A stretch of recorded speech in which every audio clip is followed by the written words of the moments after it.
Louis Cardinals baseball. And tonight from Arizona, game number 2 from Chase Field. The St. Louis Cardinals and the Arizona Diamondbacks. A tremendous win for the Cardinals last night. And welcome to our Valley Studios here in St. Louis with Jim Edmonds. I'm Dan McLaughlin. Let's take a look and jump right into it. The Kia Player Profile brought to you by your local Kia dealers. And we take a closer look at Yadier Molina. Who else, right? The captain, the stud, the guy who's been here forever. He just keeps getting better and better. And look at his numbers right now. And these are all career highs this season so far. How is this happening? How is this happening with Yadier Molina? He's getting smarter, Danny. He's getting smarter as he goes out there each and every day. And then you got this young man, Johan Oviedo. He is a guy who's in search of a win, his first win. This guy's got too good of stuff to be 0-5 with a 6.31 ERA. Oviedo is on the mound for St. Louis. Mad Bum, Madison Bumgarner for the Diamondbacks. It's game number 2 of this holiday weekend. The Diamondbacks, the Cardinals coming up on Bally Sports. He's in the lineup tonight, and that's the former Arizona Diamondback, one of the franchise's all-time great players, Paul Goldschmidt. His career at Chase Field with St. Louis in 4 games, 5 for 16. The average above 300, a couple of home runs. He's driven in 4 and scored 6. It's game number 2 coming up. Goalie in the lineup on Bally Sports. The St. Louis Cardinals, the Arizona Diamondbacks. It's game 2 of the 4-game series. A win last night for St. Louis. They're going to try to make it 3 in a row coming up next.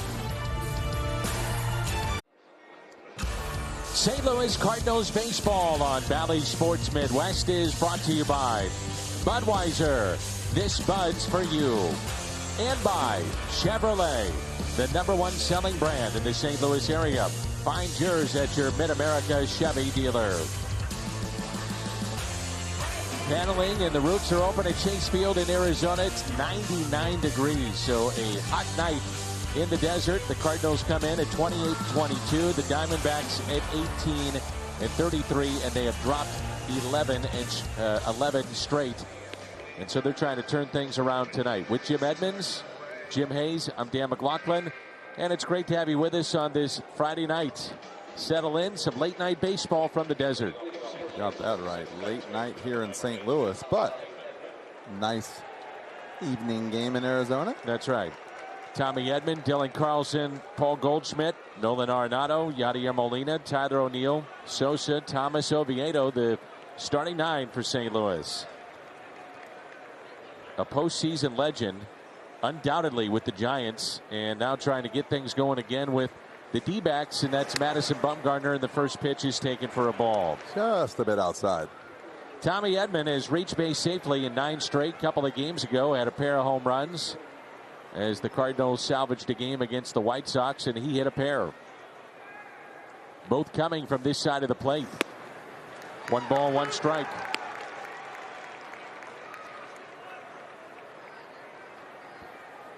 Danny, take a look at this Hyundai pitch arsenal.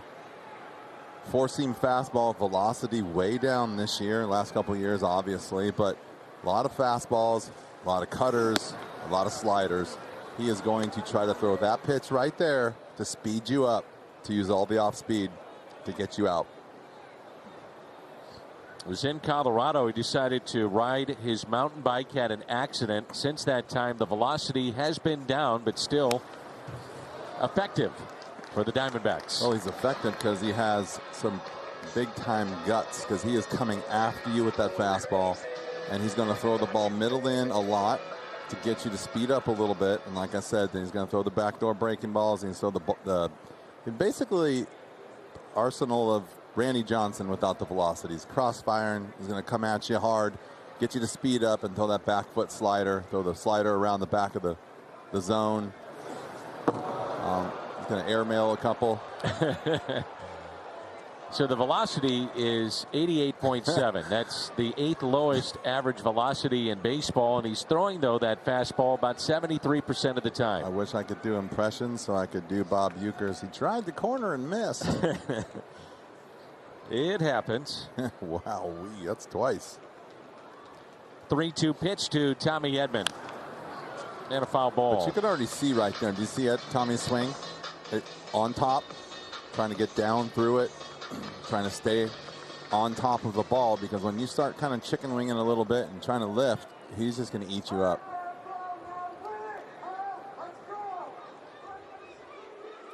Three and two the count on Tommy Edman. Overall batting .273.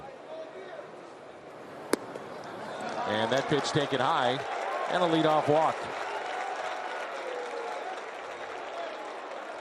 There's Carson Kelly, the former Cardinal, behind the plate. And in left field, David Peralta, former Cardinal pitcher. The Castro in center, Reddick in right. Around the Horn is presented by Dobbs Tire and Auto Centers. Escobar, Ahmed, Rojas, and Smith on the infield. Dylan Carlson, rough start to his road trip, 1 for 15. And overall batting .159 on the road, but nearly .400 at home. That misses in. So as a right-handed hitter here, Danny, stay with me a little bit now on the opposite end of what he's trying to do. As a hitter now, you are trying to stay stubborn and stay out over the plate, and you'd have to take that pitch right there. Good, because as soon as you start swinging at that, he's got you. So you're going to have to take some strikes inside. He's not going to throw a whole bunch of them, but you got to hit that pitch right there, middle and the other way. And there's a foul ball down the right field line. There's a guy named Eduardo Perez, and we talk about him all the time. I think his baseball IQ is off the charts. His baseball IQ is off the charts ever since the day I met him. But he was really good at facing lefties and knowing exactly how he was either going to do this or that. He was either going to dive and pull, or he was going to try to hit everything to center field and back off the plate a little bit. And he killed good lefties. 1 ball, 1 strike. Carlson yanks it foul. The thing about that is you can just see what happens, right? To get out in front of the ball and to hit that pitch right there, you're pulling it foul. So you're either going to have to back off the plate a little bit and try to stay inside it a little bit. But in order to square that ball up right there, that ball's going foul. And I think this is why Madison Bumgarner's been so good for so long. He's mastered the art of what he needs to do to get you out. And he just keeps throwing it because you can't put it in play unless he makes a mistake. Edman takes second base. A stolen base for Tommy Edman on the pickoff attempt. And that's one of the other things for Madison Bumgarner is his average to home plate is 2 seconds. Think about that. He's just slow. He first moved him. He made a bad throw. I don't think he gets him if he makes a good throw. I would agree. Madison Bumgarner's best times are quick because he slide steps, and then they're really bad. Now check on Edman. His 10th stolen base. Second season with double-digit steals. You want your average to be right around 1.3 to 1.4, and you want to speed up to be a 1.2. The average in the league is about 1.6. That's the average time. He's a 2 as average time. So if you're the second place hitter and your leadoff man now at second base, and you talked about either you got to go and try to yank it or you're going the other way. He's going to be a tough guy to push. But you got to try to hit the ball the other way, don't you? Yeah, and you really can't. You know, so if you're going to see a guy try to move a runner over here in a big situation, not this one, but maybe in a playoff game, you're going to have to bunt. Because he's not going to give you a pitch to hit the other way. And this angle that he creates is just insane. Going the other way, lined foul. And that is a good swing by Dylan Carlson.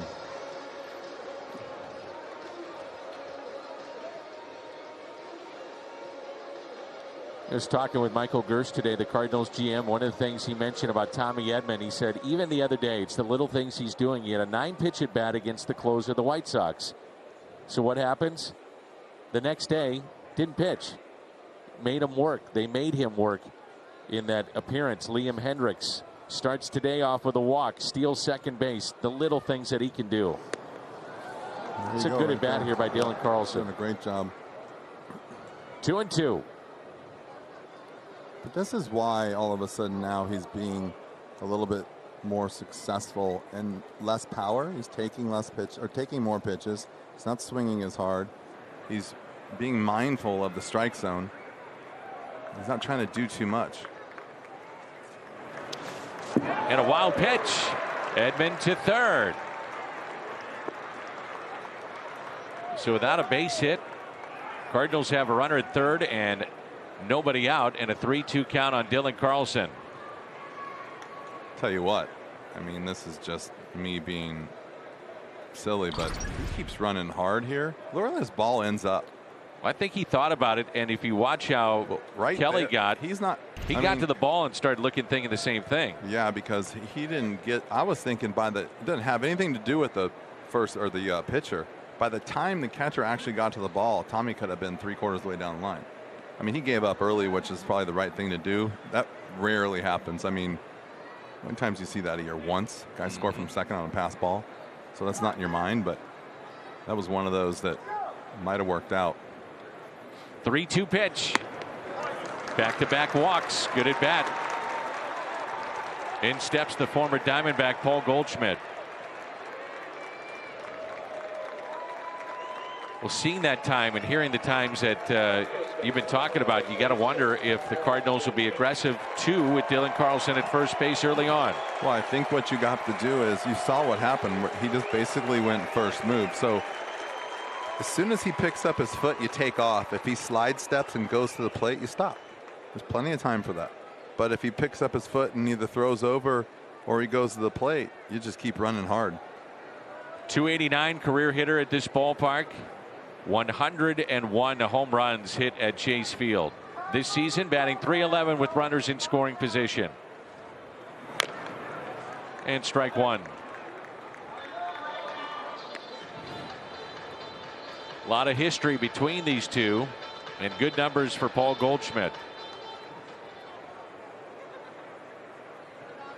Bumgarner in his starts had a total of 2 walks in the games he pitched in first innings, already with 2 tonight.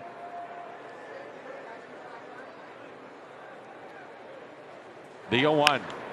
And Goldie lifts a high fly ball into center. LeCastro with the catch. Tommy Edman will tag up. Paul Goldschmidt is driven in his 28th, and it's 1-0 Cardinals. Tell you what, you like to have hits, but you have to score runs. And so getting that run in, which has always been a struggle, is huge right now for the Cardinals. One at a time. Also a team that's dropped 11, and you're saying, uh-oh, here we go again. And that's kind of what starts to happen at the tail end of the year. Was Tony La Russa's big push in the second half was, okay, guys, now we're going to start playing some teams that are out of it. And so you don't step off the gas. You keep pushing, and they will fold by the time the game is over. And sure enough, it happened more times than not. Nolan Arenado. Couple of hits last night, average at .291. Arenado with a drive into center. Backing up, LeCastro to make the catch. Runner stays put. Carlson at first, and there's 2 away. Cardinals, when scoring first this year, the highest winning percentage in baseball. They're 20-4. And the ageless wonder Yadier Molina, 3 hits last night, including a double in the 10th, that scored Goldschmidt the eventual winning run. Now he's hitting .301. He's 8 for 28 against Madison Bumgarner. Couple of home runs and a check on Carlson. Here was last night after Arenado had grounded out. Yadi pulls this fair inside the third base line. And the Cardinals had themselves back a 1-run lead, and it's stuck and stood. That's kind of just like a mush. You just mush 2 words together, make up your own word. That's fine. It happens. We know what's going on. That's the best thing about TV, right? It's there. And it's live. You can't take it back, Jimmy. No, but he's got to roll with it. I'll tell you what, though. Did you see Yachty? He knew he was selling out on that sinker, wasn't he? Yes, he was. And he opened his foot. You don't see him. You see him cheat, but you don't ever see him cheat and open up like that. And he was looking sinker the whole way. And I'll tell you what, like I said, if that ball's up a little bit in the strike zone, that might be a homer right there. Last 3 games, he's 6 for 13, 2 doubles and an RBI. I find it fascinating that he came up in 2004, and you think about 2004 and how much the game has changed with analytics, the pitching, various aspects of the game, and he has adapted along the way. You know what, though? I mean, it's still baseball. It is. But you're right. I'm not trying to make light of the point. I'm just saying it's still. Rips that down into the corner. Carlson to second. Racing to third. They'll wave him in. Relay to the plate. Carlson safe, standing up. Yachty drives in another. 2-0 St. Louis.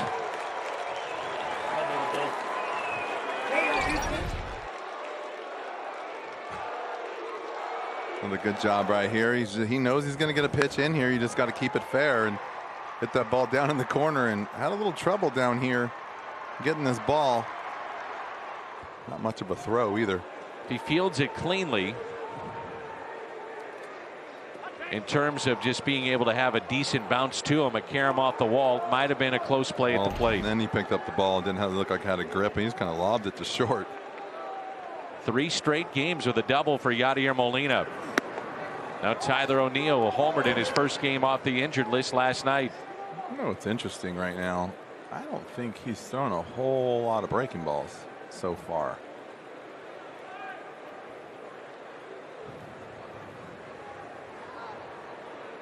Molina, the runner at second base.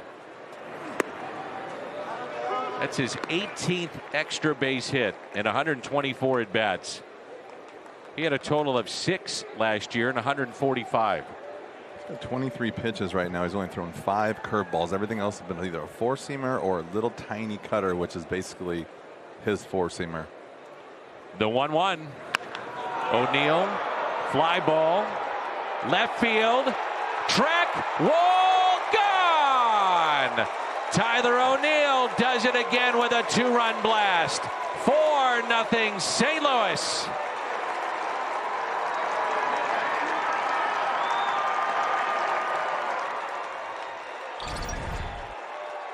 What a start here for the Cardinals. A 4 spot against Madison Bumgarner. O'Neill up to 10 home runs. Back-to-back games with a home run. And his new season high with 10. Did you notice that swing, though? He stayed inside it a little bit. That bat is staying through the zone a little bit longer. Tell you what, he had to work his tail off this winter because his swing has changed. It has, and it changed in spring training. He didn't. This isn't spring training. He was, when in spring training he showed up, he was already doing this, and that's credit to him for working in the offseason. You just don't change that kind of stuff without working and working and working. It doesn't happen overnight. Sosa with a fly ball out to right, and a catch made by Josh Reddick. Big inning. 4-0 after a half inning of play. Johan Oviedo to the mound when we come back. 2 hits and a 4-run lead for the Cardinals after a half inning of play. Johan Oviedo making the start tonight, Jimmy. Yeah, this is one of those guys, he's looking for his first major league win, and it's going to be tonight, I have a feeling, and he's going to pitch better. And his Hyundai pitch arsenal, he's got a great arm, but I think the only knock right now for him is he's going to have to come up, either find another pitch or throw something else a little bit more. The curveball he throws 15% of the time, but he's going to have 3 pitches in that 30% range or 20% range, you know, where you got to get a hitter to not really know what's going to come. You can't just be fastball slider and then who cares if he throws a breaking ball, you'll take it. And the first pitch, a ball. Last time we saw him was a start on a Friday night against the Padres, and not a good one. Lack of control for Oviedo. 2 balls and no strikes. Lefties hitting .206 against Johan. Well, this is one of those guys that when you watch him, you can't help but fall in love with his stuff. And you're just waiting for him to kind of grow into it, because I think it's one of those things that's going to happen. And this kid's going to, I think he's going to be a star. I'm waiting to find the learning curve, if you will. He's 23 years old, big kid, 6'5", 240, 250, great arm. He's just has to pitch at this level. And you have to throw strikes. Yeah, and I'll tell you what, and that's been his biggest problem, really, right now.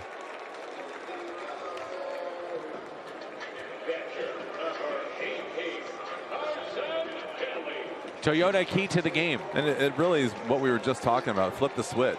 His first pitch strike ratio is terrible. It's a grade of an F. It's only 40-something%. First 2 or 3 pitches of an inning or strikes are only like 50%. He's just, these things are what he needs to fix.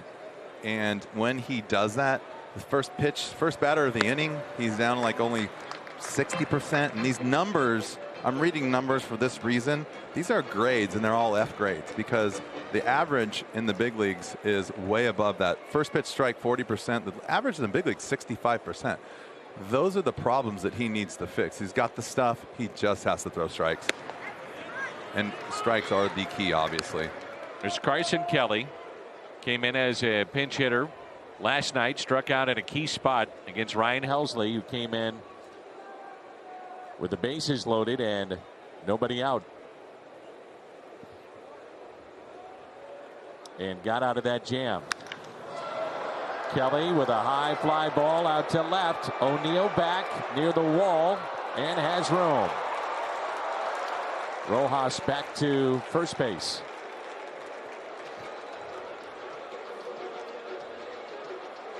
Rojas, Kelly, now Escobar, Peralta, Smith, Reddick, Ahmed, LeCastro, and Bumgarner. That was also a key last night, was when Rojas did not tag up at second base. Daniel Ponce de Leon in the game, and the ball hit at the track. Easily could have gotten to third, and it changed everything in that inning. Yeah, you got to take advantage of those long fly balls, especially in this park. It's a big park. I mean, even though it's left field, left center field, whatever, there's so much room out there. You can tag from second and go to third. Or tag from first and go to second. And that was the kind of play that potentially he could have tagged on there. I think that's what I was trying to say, but I said the wrong thing because I was trying to figure out why that's not happening.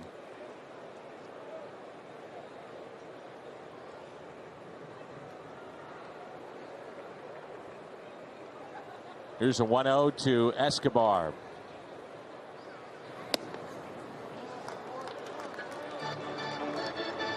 So, Daniel, we're talking about already, he's 0 for 3 with first pitch strikes. And that's just not acceptable at this level. And that's what I'm saying. When he starts to turn this stuff around, when he starts to throw strikes, when he starts to keep guys off base, he's going to be dominant, I think. He's just trying to be too fine. Escobar, second in runs batted in. He's got 35 on the year, 12 home runs. That's 5th in the National League and 9th in total bases. 3-0 pitch. Ooh, he gets the bottom of the zone. 3-1. Cardinals are looking for their first win, not only for Oviedo, but when even he starts. They're 0-9 when he pitches, 0-8 in his starts. Love to change that tonight. And the 3-1 by Johan Oviedo. Pulled foul. It's not only would you like to see him specifically in this game get a win and have a chance at that, but think about your bullpen situation going into play tonight too, when you've had the big three pitching a lot here recently. Well, what do you got tonight? Probably night off with Reyes, Cabrera, Gallegos. That'll stay fair. Wow. And Goldschmidt steps on the bag as Escobar really never left the batter's box.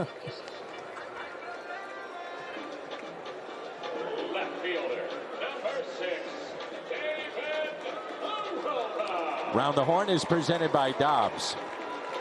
O'Neill, Carlson, and Thomas in the outfield. Arenado, Sosa, Edman, Goldschmidt on the infield. Yachty behind the plate.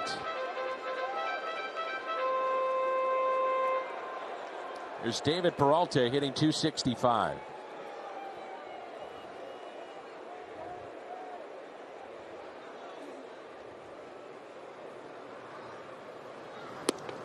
And a strike.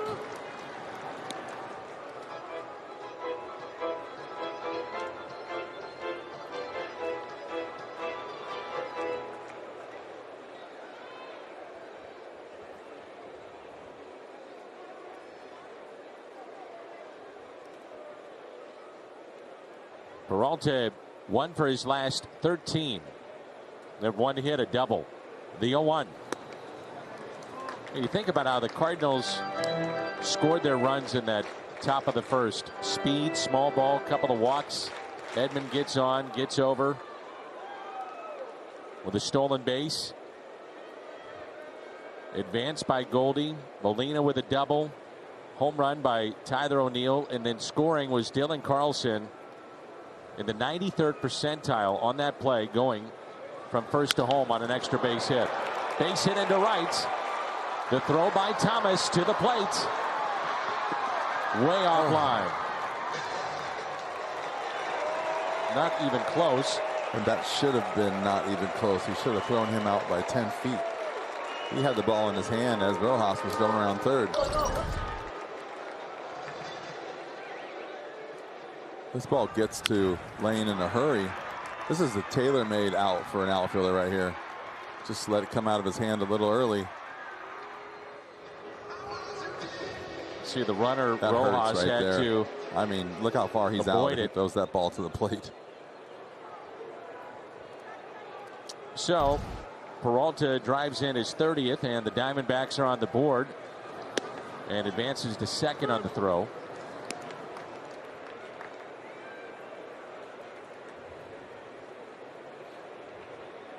And Pavin Smith showed a little pop last night in game 1.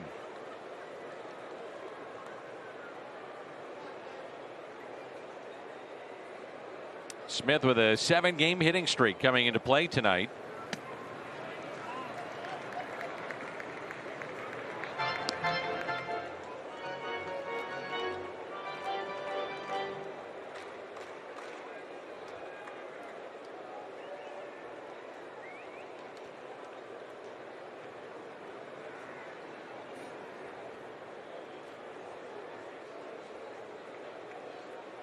Now time is called. Couple of doubles, home run, has driven in 5 during the last 7 games.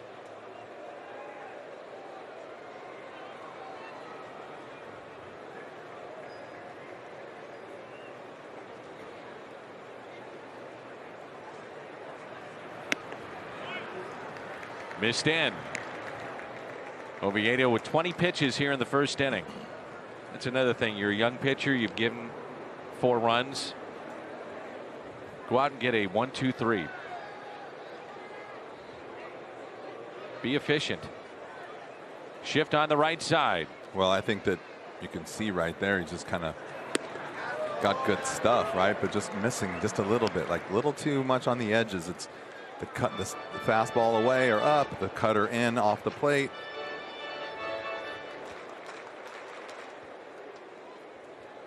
Got to pitch to contact sometimes. And you know what? He's going to need to do that tonight because there's not a whole lot of bullpen help like we talked about. And he's been pitching, so he can be extended up to 80, 90, almost 100 pitches, you would think. 2-2, pulled foul.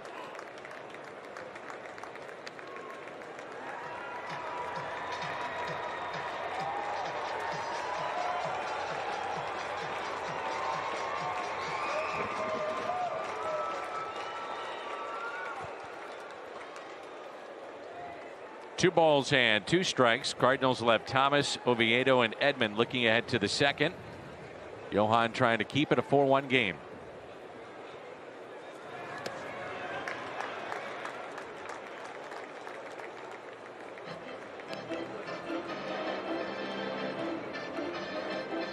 I think sometimes, Danny, when you're this young, you're still throwing a little bit, right? kind of just see, like, if you were to close your eyes right there after that last pitch, and then you vision how Adam is so deliberate, Wainwright, and some of the stuff that he does, you can kind of see the way things have to progress in order to throw strikes, and can't just fire stuff up there and flip and you know, it's a big breaking ball for a strike, it's a little breaking ball for the strikeout, it's around the, you know, and everything kind of comes out of his hands still the same, and that's not a bad thing. That's a 23-year-old thing. That is just the progression of a big leaguer. Eventually he starts working on backdoor breaking balls, he works on, you know, get me over, bouncing some, but when you're bouncing, you got to bounce it by the plate. You can't bounce it in front of the plate, and so that's where all of the trouble comes from, and a lot of the pitch counts and getting behind. Hit the other way, but foul. But before you get to all that, don't you have to establish, though, throwing strikes? Yeah, well, the problem is in the big leagues, if you don't get ahead, then you have to throw all these other pitches, because you know you can't just throw a fastball to get back into this. The count is going to get blasted. So you have to have command of all of your pitches, not just a 97-mile-an-hour fastball. 13 strikes, 12 balls, and a 3-2 pitch. He walked him. 2 walks here in the first. Molina looking into the Cardinal dugout, and already Mike Maddox out to visit. The batter will be Josh Reddick with runners at first and second.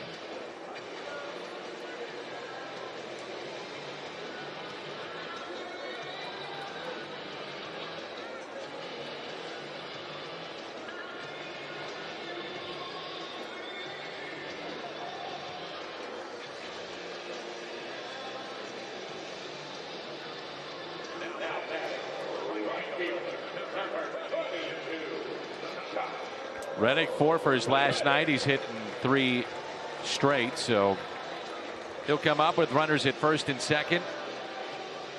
Jeff Nelson, the crew chief, home plate umpire, breaks up that conversation.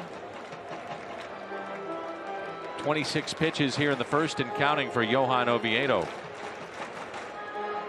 If you're going to go on a limb, this is exactly what you did not want to happen in the first inning. You couldn't. You know how sometimes you say you can't draw it up any better? You really couldn't draw it up any worse, other than the fact that it's still only 4-1 pitch count wise. He has got to get himself through 5 or 6 innings no matter what. Ground ball back to him, and he'll flip it to Goldie for the out. Diamondbacks strand a pair, pick up a run, and it's 4-1. Download the MLB app to get in-game video highlights, live pitch-by-pitch, breaking news, player updates, stat leaderboards, and more for your St. Louis Cardinals. Lane Thomas to lead it off and take strike 1. 8-9-1 for the Cardinals. Thomas hitting .107. No home runs. He's driven in 1 on the year. And playing right field tonight. The 0-1. Nothing in 2.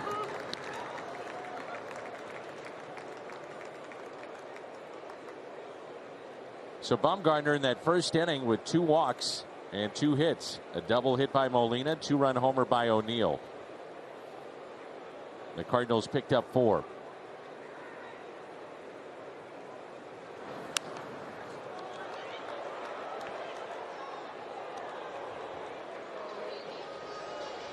Shift on the left side. I think they might have something wrong right there. I don't know when the last time I seen him hit a ball on the ground to the left side. Been a little bit late on a lot of stuff. Here's the 0-2. Tied him up, and a strikeout of Thomas.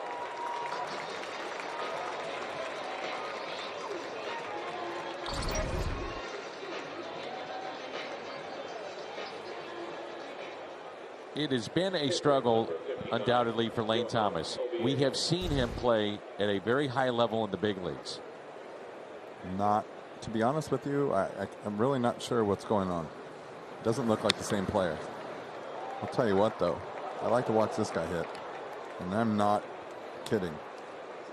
Johan Oviedo. His first at bat in the big leagues got me off my seat.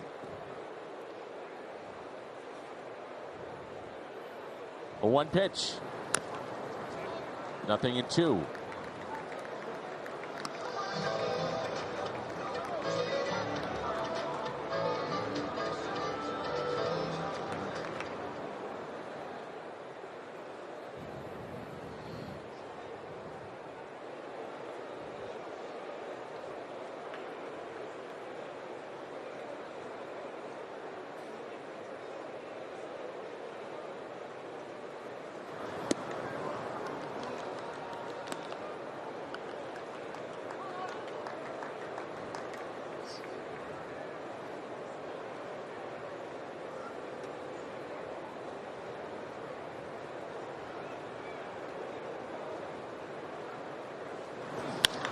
Oviedo on the ground to second. It's amazing. A pretty good swing. And a pretty good idea. I asked Mike Schultz about that. I said, do you have any background on Oviedo and what he's done in Cuba in terms of maybe other positions he played outside of pitching? He said, I don't, but I can tell you this. He had to have. He had to have, is exactly what he said.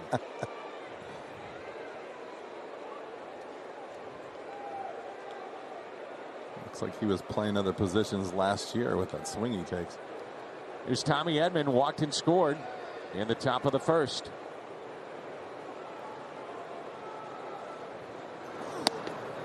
And a ball taken low.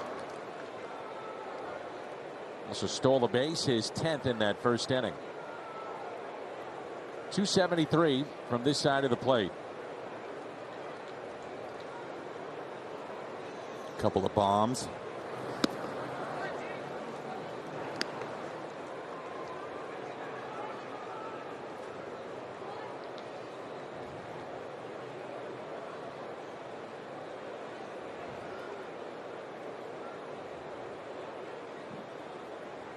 And a 2-0 out in front. It's 2 balls and 1 strike. I was just flipping through this thing right here, just randomly happened to pop across my screen.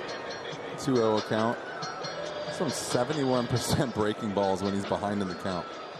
So when you're 2-0, you almost have to look off speed, because breaking ball doesn't include the cutter.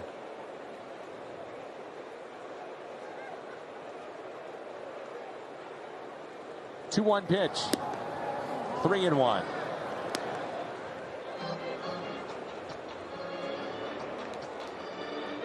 You saw Bumgarner in the height of his career. He was magnificent in postseason play, a throwback in many ways. Inside, and Tommy Edman has his second walk. Pitching like 6 games in one postseason, or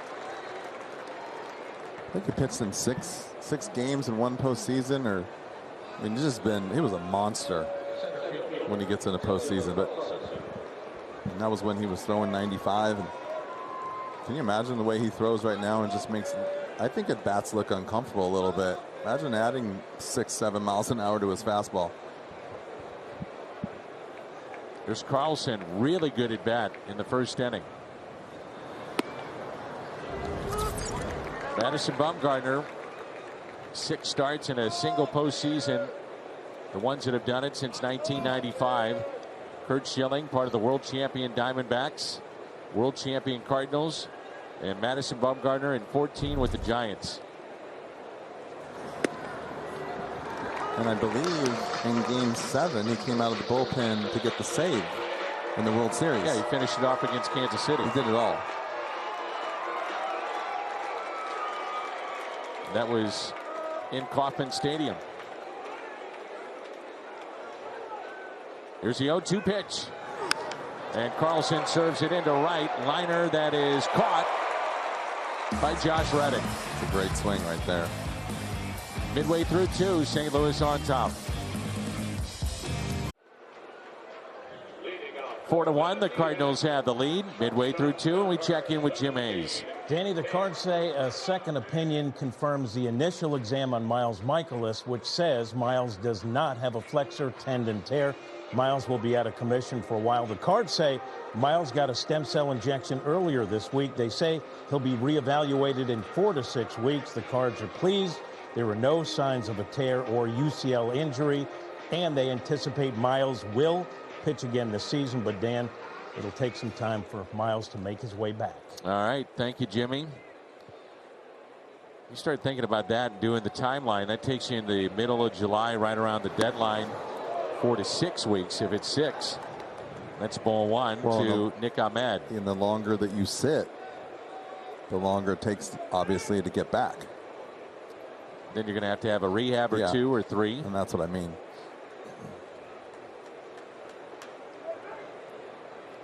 Ahmed batting 2-11. 1-0 pitch. 1 ball, 1 strike.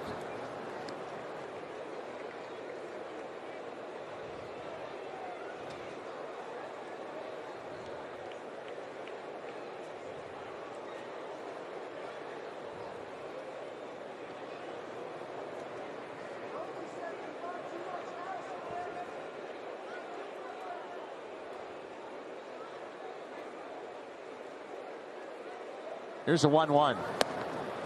Fastball misses low and away.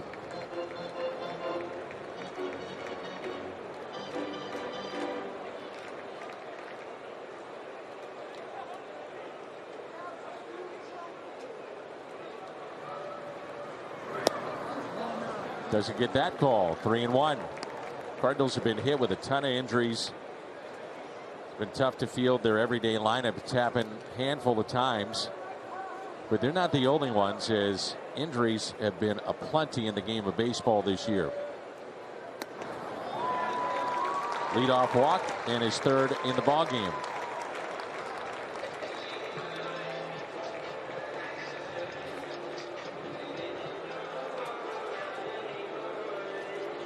Center fielder, number 16. Tim LeCastro. Center fielder tonight for Arizona, comes in hitting an even 200 with 1 home run, 3 runs batted in.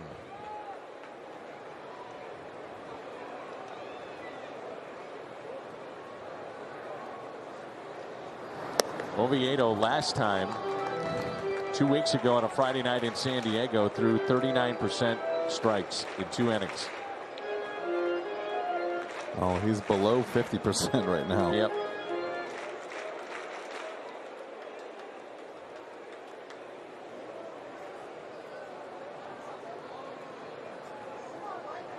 Here's a 1-0 pitch. It started the runner and it's hit out of play. That's a little gutsy call with a guy who's thrown less than 50% strikes and one of the best throwers on the planet behind the plate. Yep.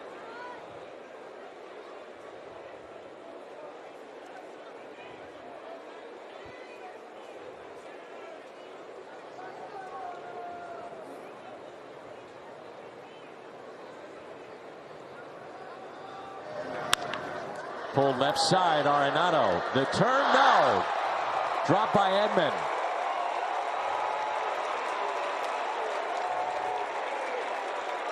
And with Oviedo struggling to find the strike zone, that has to be at least 1 out. Yeah, even with the hard hit ball, the Castro can fly. This is something that you don't ever see. You might never see this again. He just whiffed it. I don't know if that ball's coming out of the jersey of the third base coach or if he just tried to be too quick. Well, I think he knows the speed of LeCastro, and he was trying to turn that quickly. That would be my guess. I would think you're probably pretty correct. So here's Bumgarner. You know he loves to swing the bat. Don't just throw it down the middle. This guy can hit. 19 home runs in his career. Didn't know he could hit that many. He's driven in 63. A couple years ago, he wanted to be in the home run derby. Yep.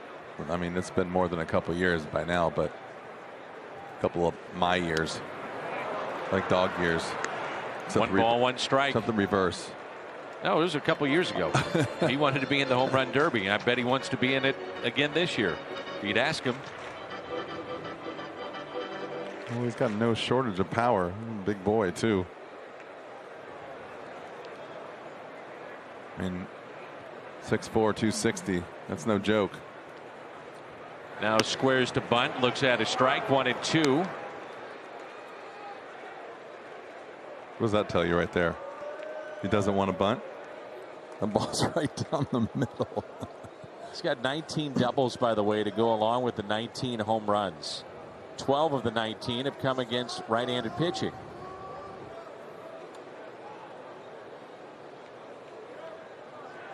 Here's a 1-2 pitch. Struck him out. First strikeout for Oviedo. I just wish he would throw that pitch more often. I feel like everything he's trying to make move, and instead of just really attacking the hitters. I mean, that's 96. That's no joke.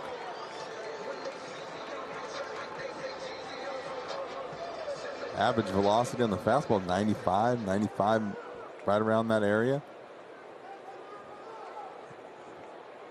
So one out, runners at first and second. And Josh Rojas.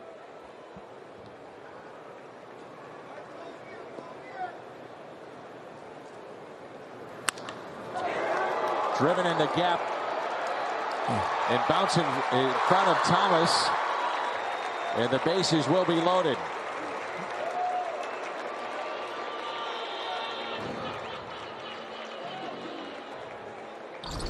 Ahmed had to make sure that ball got down. Runner at second base. Well, I'm going to give you a good reason why he did that. Because I'm thinking this ball should be caught.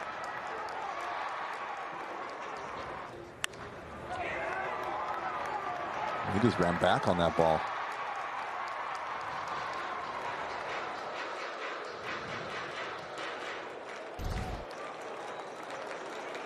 Carson Kelly 0 for 2 at the bases loaded this season, including last night when he struck out. And a fastball, then a strike.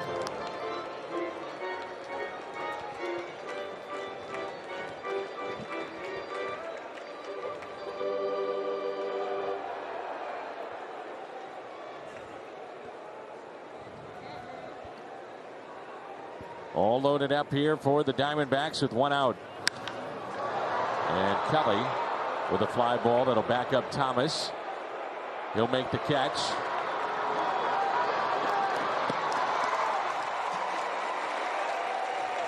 And it's a 4-2 game.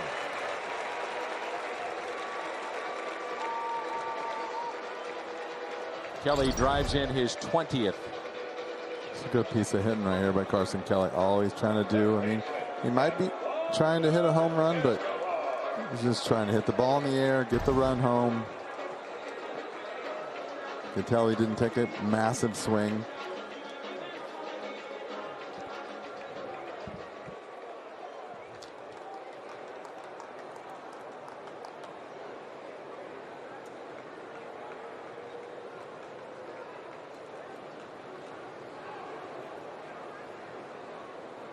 Here's Escobar.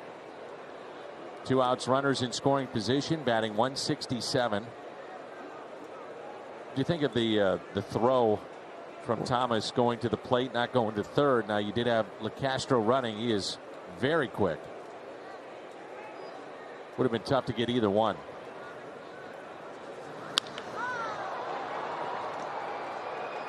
Backing up Sosa. Carlson will call him off and makes the play. I think you're 100% right on that. I was just kind of trying to figure out why the scoreboard said man on second and not on third. So 4-2 Cardinals. The T-Mobile coverage cam from Chase Field in Arizona. A Paul Goldschmidt fan there. There's a bunch of them.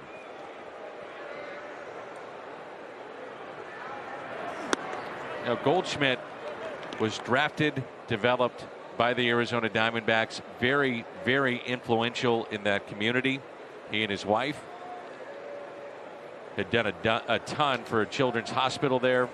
Was asked always to go to the events because he was a young player too. Young players come up, they're asked to do a lot with that. And beloved in that area. And when you think about when they won early in their infancy of their franchise, it was a lot of players from other organizations. Randy Johnson, Curt Schilling, Luis Gonzalez, Mark Grace, Tony Womack, list goes on and on. The 1-1 and a strike 1 and 2, but this was their homegrown guy. Wow. And he was a superstar while he was there, and like you said, the stuff that he did on and off the field, he still does. Kind of reminds me a little bit of Matt Holliday, just his style. Yep.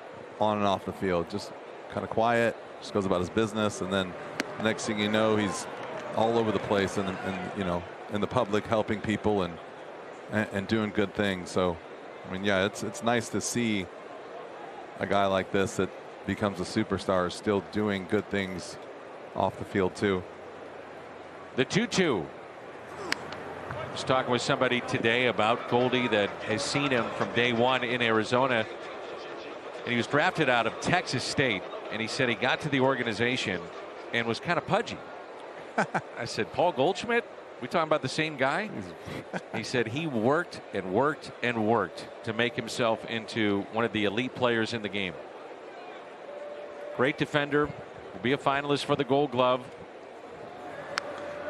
and obviously a very good hitter. You know, it's funny, having a conversation, I brought this up last year, but having a conversation with him, and we were talking about someone he was working with at first base, one of the younger players, and he said, you know, first base is something you kind of have to learn on your own.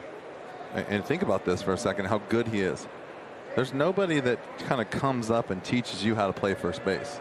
And take my games in the big leagues, for example, they said, get a first baseman's glove, you're playing first base tomorrow. That was it.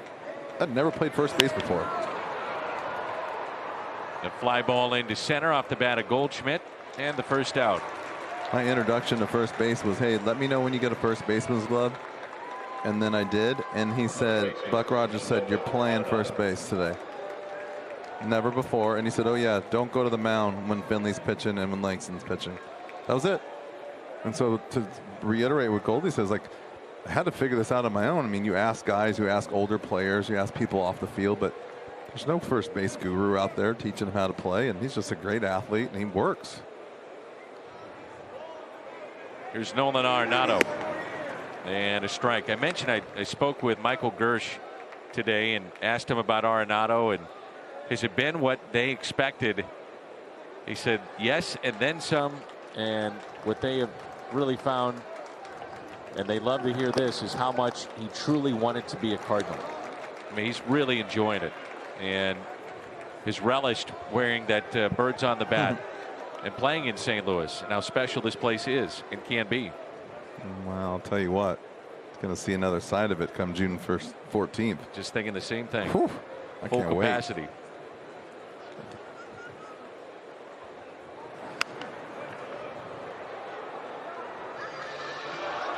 I have to look and see if I'm privileged enough to work that week, but you know, for so many years in St. Louis, Jimmy, Mike Jorgensen was the first base mentor for so many.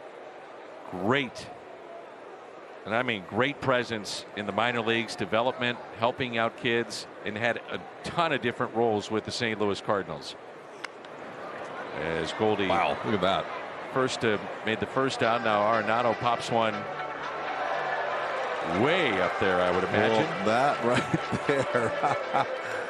That is the 93-mile-an-hour fastball out of Bumgarner, way off the plate, and the hardest pitch he's thrown by far today. Mike Jorgensen was a former Gold Glove winner. Well, I'll tell you what. This organization's special. By the way, don't forget that. They got guys around here that have been around forever that go above and beyond, you know. But I think back to what we were talking about, there's not a lot of people in the big leagues. You know, I mean, obviously the coaching staff is short. You don't have guys roaming around and teaching all this stuff. But when you're a guy like Goldie, and like you said, not every organization has guys to teach like that. By the way, Goldie, I talked to John Nogoski as well. John keeps a notebook. He's been sent back to Memphis, but he said Goldschmidt took all the time he wanted to talk about how he prepares, nutrition, drills around the bag, facing guys. He said he's been incredibly helpful.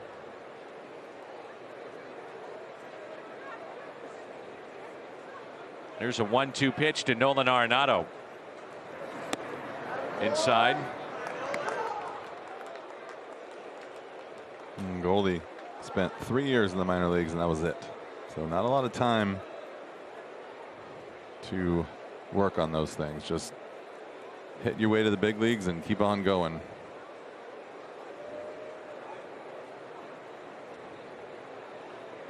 Two pitch to Nolan Arenado. Out to left. Pretty well hit. Near the wall. Did he get enough? Gone! Nolan Arenado has gone deep.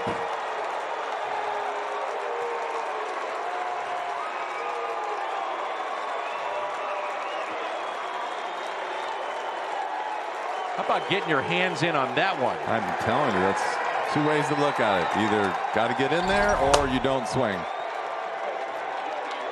I mean, how did he hit that?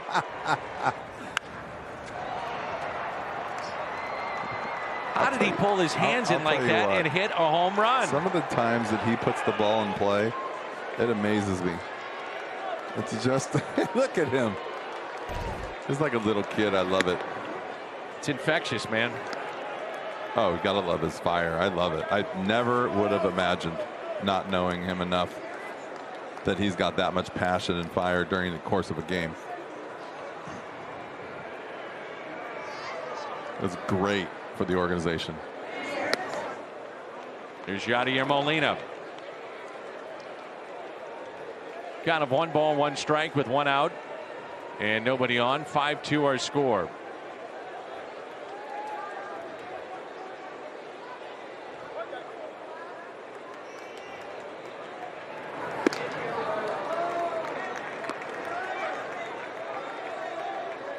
That was reminiscent of an Albert Pujols home run, when Albert would pull in his hands like that and keep the ball fair, much less hit it for power. I don't know if I've ever seen a ball hit out of the ballpark that far off the plate, especially inside.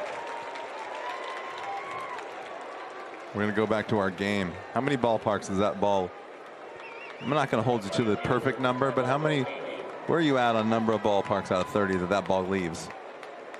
I bet you I'm going to have you fooled on this one. 4. It says 26. Really? Yeah, which I don't agree with. But also, Tyler hit a ball 470 feet yesterday in the game, 416. Just yanks his hands in and gets not only power behind it, but elevates it, hit it a mile high. Incredible. By the way, Danny, you were correct. There's 4 that it wasn't going to be a home run in. That's what I was saying. Tyler O'Neill, StatCast powered by Google Cloud, his 2nd home run in this series. And he's showing the Cardinals a little bit of everything this year coming together. Couple that with a Gold Glove last year. But his power, his speed. But just look at that swing right there. That swing is middle of the field. Last year, no chance. He is coming around it over the top. His bat is getting through the zone in a hurry. And you know what? Same thing with Harrison Bader. He's done such a nice job. You'd almost think these two worked on the same things this winter. And the things that they needed to work on, they did. Yeah. Both of them. Well, it was day 1 with Tyler O'Neill. You know, Bader didn't have a great spring at the plate, but it's spring. He's been around a little bit, so he's still the benefit of the doubt. Yep. But this guy, you were starting to see him go the other way a little bit more, not pulling off as much. Here's a 1-2 pitch. And a strikeout of O'Neill. So after the home run, back-to-back Ks.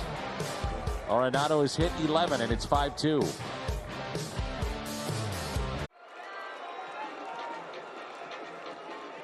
Let's go back to it again. I mean, this is you can't believe this. I just can't. It's a cutter chasing him, and all he did was... Look at that. He hit the barrel. Love it. You know what he's saying right now? Man, I love being in Arizona. I love it. How did he hit that? That side swing, that side view, the 2nd angle we just showed you. Incredible. Pitch outside, underway here in the home half of the 3rd. 5-2. He is such a good player. I mentioned saying infectious with his personality. Here it is again. Wow. Usually that ball ends up in the dugout. Or breaks your bat. That's pulling your hands in right there. That is some kind of special swing. I don't know how many guys are able to do that.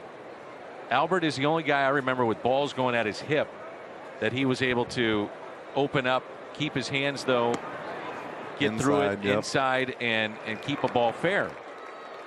That's reminiscent of that. I don't know if I've ever seen one that bad though right there. That's just, they need a stat for farthest ball hit with the furthest away from the plate.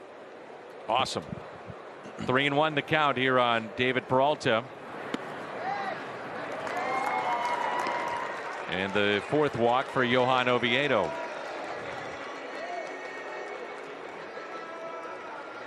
June 4th through the 6th, the Cardinals host the Reds. 10,000 fans ages 16 and older receive an adult mystery player replica road alternate blue jersey. Could get DeYoung, Flaherty, Michaelis, courtesy of Old Dominion Freight Line. Tickets at cardinals.com/promotions. Every inning has had a leadoff walk from Johan Oviedo.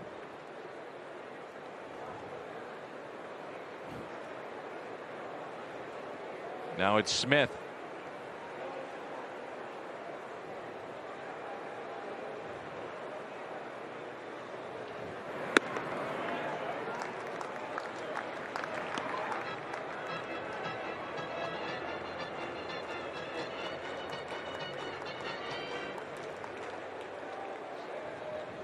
Leads all National League rookies in hits with 49 and 17 extra base hits.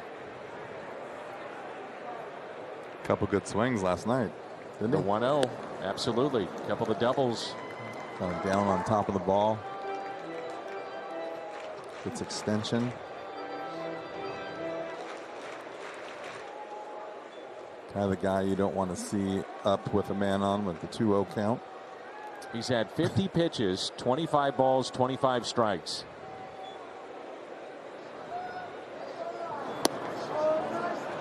He's not getting a whole lot to work with either, but rightfully so. If you can't man the zone, you're not going to get a whole lot of calls.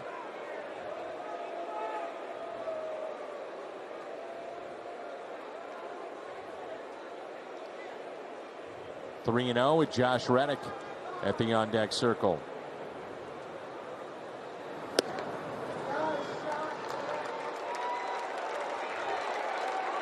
Back-to-back walks, and that's 5.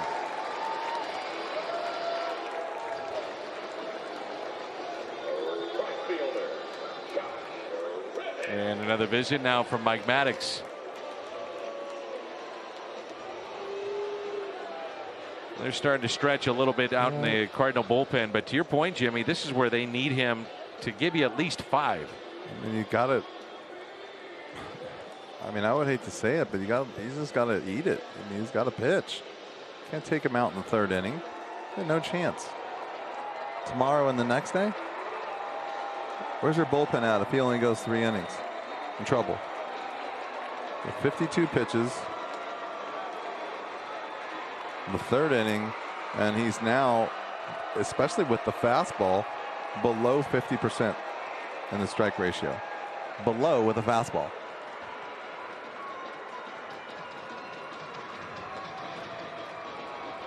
I'm sure things are just spinning out there for him. It's racing for him, a young guy. Fighting the strike zone a little bit. It kind of shocked me that that's been his struggle, and we talked about it early in the game and then a lot obviously now, but he seems so calm, cool, and collected out there, and it's just like he's throwing darts, but he's missing. Everything's kind of short and easy. It's not look like he's overthrowing. Jake Woodford grabs a baseball in the Cardinal bullpen.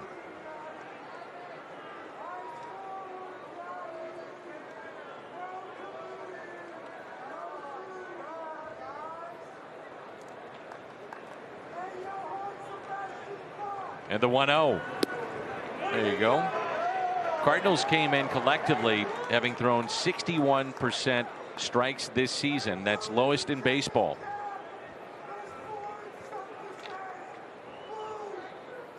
lot of walks, a lot of hit batters.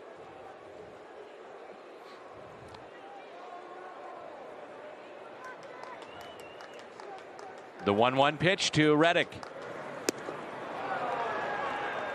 Good movement, good pitch there. You see the stuff.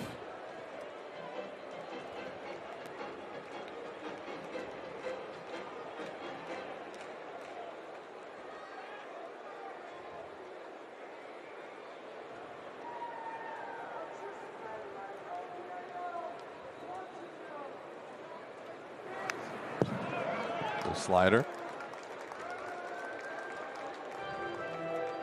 Reminds me, we were just talking about the other day about Zach Greinke when he was a younger player.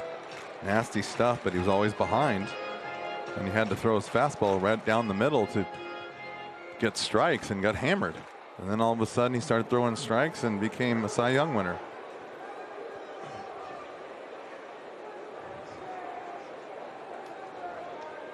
And the 1-2 pitch to Reddick. Off the glove of Edman. They're going to wave in the runner. The throw to the plate is offline. Peralta scoring. And it makes it a 5-3 game.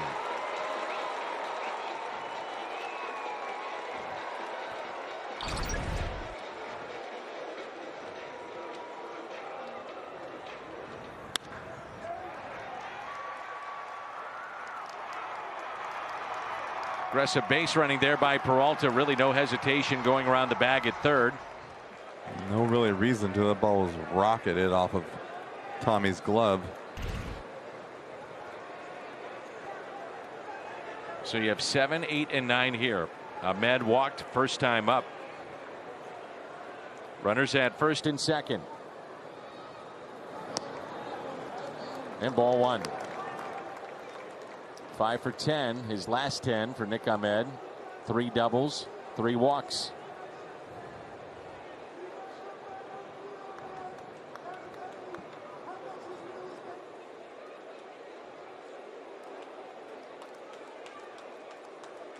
The 1-0 pitch. Good fastball. 1-1.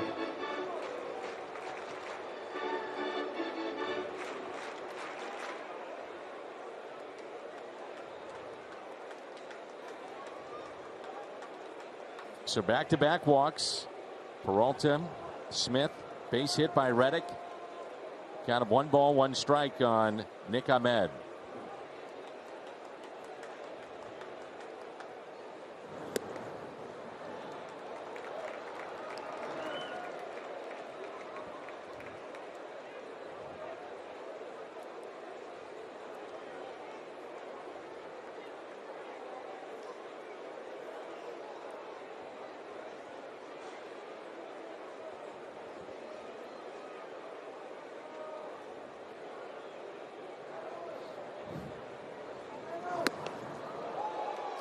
Two and two. That's a heck of a swing right there. I think he was trying to, what did he say? Get him over? Just trying to get them all in. Trying to hit the ball through the window.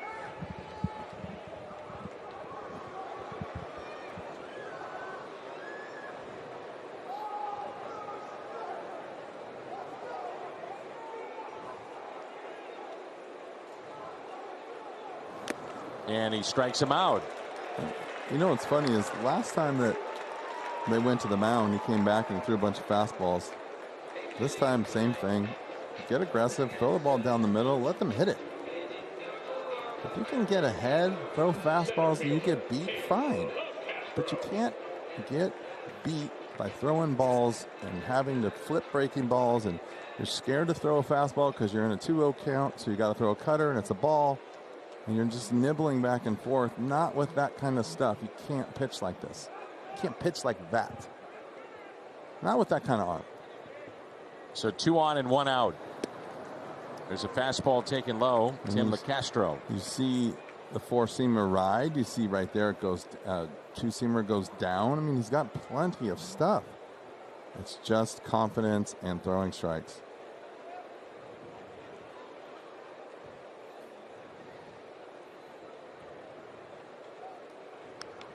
Foul back. 1 ball, 1 strike. It's like all of a sudden he's rearing back and firing.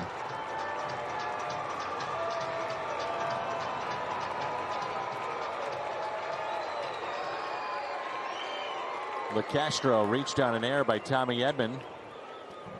What would have been a force play at second, back in the second inning. And the 1-1 pitch. Chop towards third. Arenado steps on the bag and got him. What a play. Nolan Arenado turns 2. You should have seen Oviedo's reaction.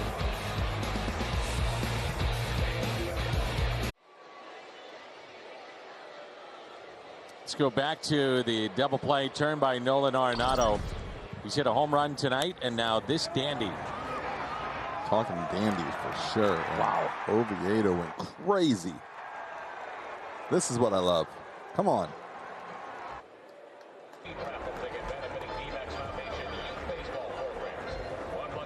He's like, that's a Scott Rowland reaction right there. He's like, yeah, just another play. Come on, let's go, guys. It's the second time he's done that this year with that type of double play. Get it, step on the bag, kind of throw off balance, and still have something on the throw. And he gets LeCastro, who can fly. And then he just comes back and just like, ho hum. Come on, keep going, boys. So he's shown us a little bit of everything already tonight. Here's Sosa. No balls and 2 strikes.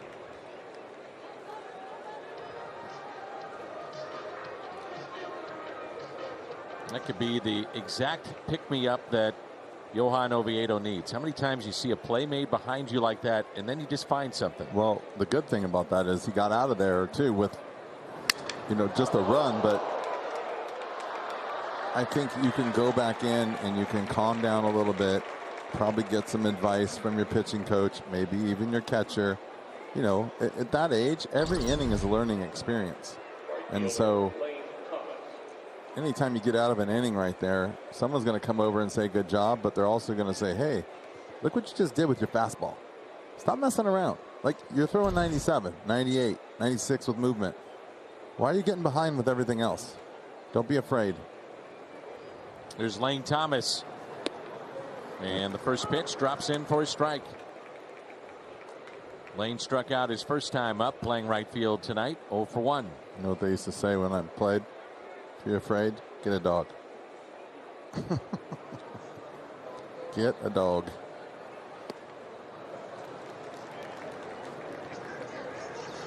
Oh, and 2.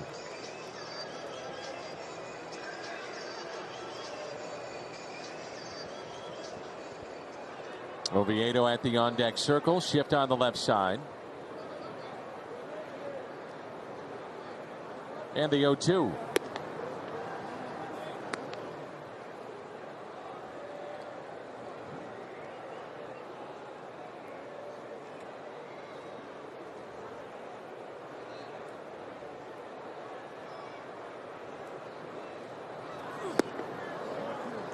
Two and 2.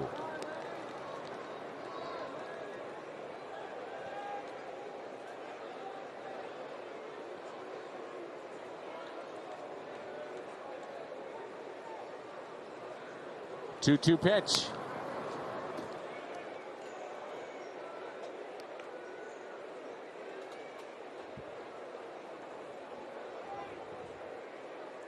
Two and 2 the count. Cardinals 3 hits tonight, couple of home runs, and they lead it 5-3.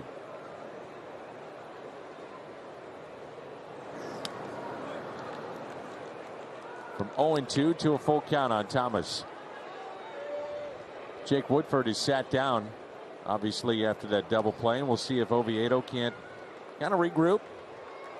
Walk 5 in this game. 65 pitches. He's going to have to regroup. Outside corner, he missed. Bumgarner has walked now 4. Midweek Interleague Series coming up at Busch, June 8th and 9th. Cardinals take on the Indians. Each day, 10,000 fans entering with a ticket receive a Cardinals bucket hat. Tickets at cardinals.com/promotions. Here's Oviedo. He's going deep right here. Watch this. You're calling it, huh? Oh, I'm calling if he throws him a fastball. Well, never mind. Pushed it foul for strike one. Mike's making a big mistake right here. I'm telling you. He's going deep. Kidding. This is probably the right play.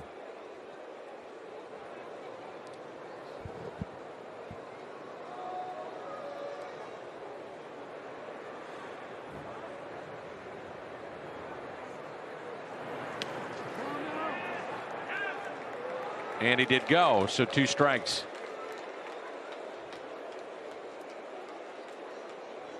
I never really understood that. I had to bunt when I was coming up, and I feel like when you square around that long, and as soon as that ball isn't smack dab down the middle, you pull your bat back. You got a pitch to give, you got a strike to give.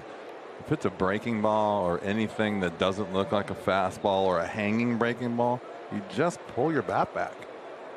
Why? You can't bunt a ball that's going to hit the ground. Now you have to. Bunted out in front of the plate. They'll go to second and throw it into center field. Kind of play that you're trying to pick up too, and they get none. I think what Carson Kelly just did was a great try, but it was unnecessary in that situation. It was really a bang play, and you have to make a perfect throw. He jumps out of there in plenty of time, and he goes right to it.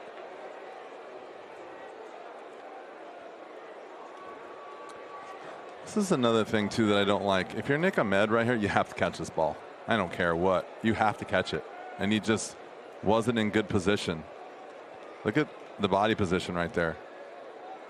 You can't expect a good throw from the catcher every time. And you have to be ready to go. And I think that when you get caught on the base like that and just expecting the throw, he should have turned himself into a first baseman. I mean, I think that they were reading that the pitcher didn't get out of the box very quickly, but you still didn't have a good chance for a double play. But you just have to catch that ball, period. It's a fielder's choice, E2, so Kelly given an error on that play. First and second. Tommy Edman, no balls and a strike. Oviedo, your runner at first base. Thomas at second. Tommy Edman has walked twice, scored a run, and his 10th stolen base of the year. Think about it for a second, and then this isn't 100% of the time, but if you think about all of the errors made in the big leagues, a lot of them are made because of laziness. Lazy footwork right there, perfect example. Lazy effort, no effort. The play, Chicago, just kind of fooling around, chasing Baez back when he could just turned around and stepped on the bag. I know he's young, but it just, a lot of the times the footwork just as you're not prepared, or you're just kind of going through the motions because the game's easy sometimes. So sometimes it's not. Just missed 1 and 2. Talking about a lot of first basemen, they stretch too early and you're taught not to. Take it for granted that the ball's going to be on the money, and it never is.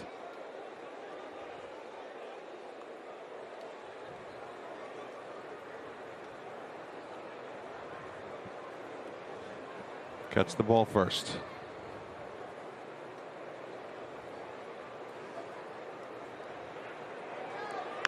On 1 and 2, a base hit into left. They started the runner. That was Thomas. He'll score easily. That makes it a 6-3 Cardinal lead on a base hit by Tommy Edman.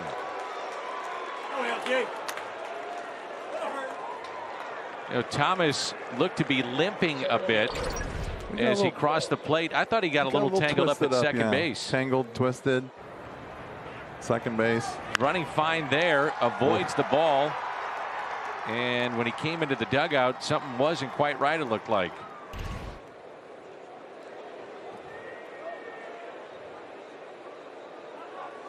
RBI number 15 for Tommy Edman. Runners at first and second.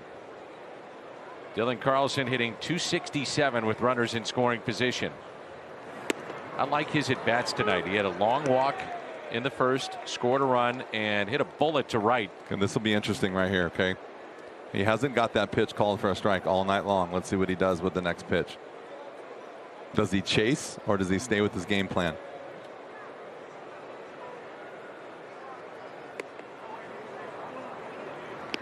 You know what I mean? Oh yeah.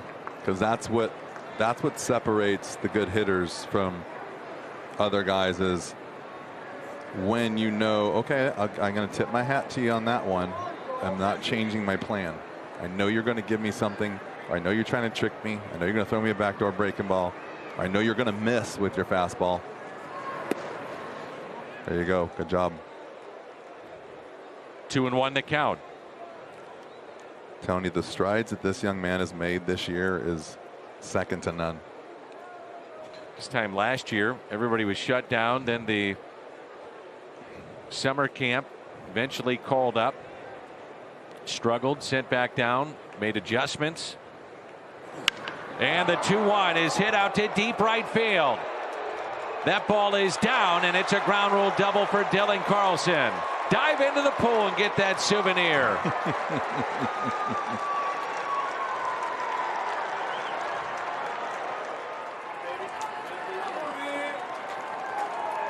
Well, like I said, that's exactly textbook how you have to face Baumgartner, and he did it, and that's what I'm talking about. He stayed inside out, didn't panic after strike one, and hit a bullet.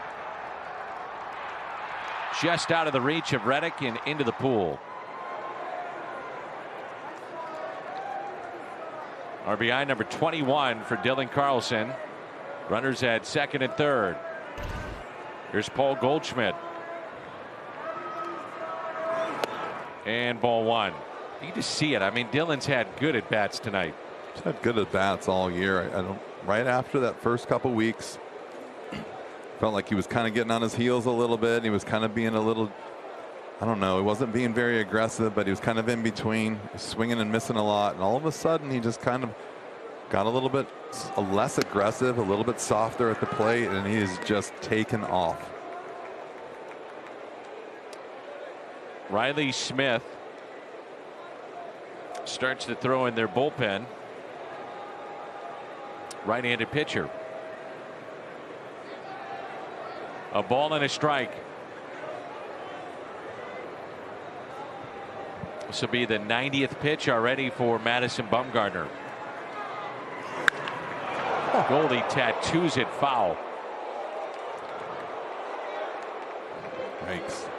Oh, that young fan, he was so disappointed. He was there for the souvenir. Did you see his reaction? Didn't come up with it. Went right into the Arizona bullpen. But I bet they helped him out with a souvenir. That's my guess. Hope so. I'm just thought I turned away as soon as it hit, and I was just thinking, I hope that kid didn't try to catch that. And a strikeout of Goldschmidt.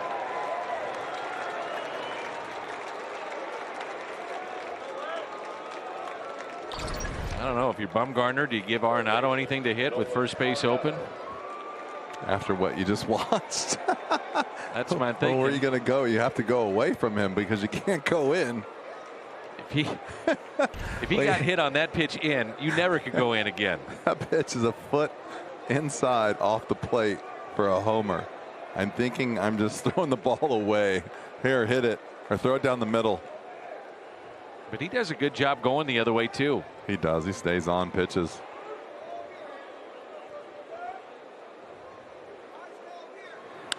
Arenado goes the other way in a line out into the glove of Josh Reddick.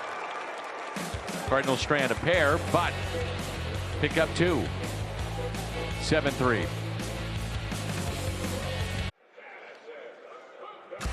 St. Louis Cardinals baseball on Bally Sports Midwest is brought to you by Ford, the official car and truck of the Cardinals. And by Steel. Find your Steel dealer at steeldealers.com. Chase Field in Arizona, bottom of the fourth, and it's 7-3 on this Friday night.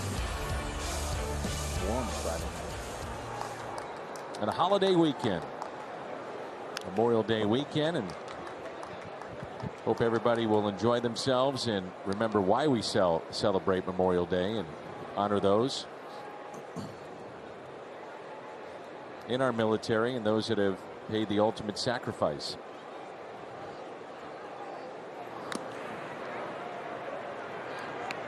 Bumgarner struck out back in the second inning. We'll see Rojas and Kelly.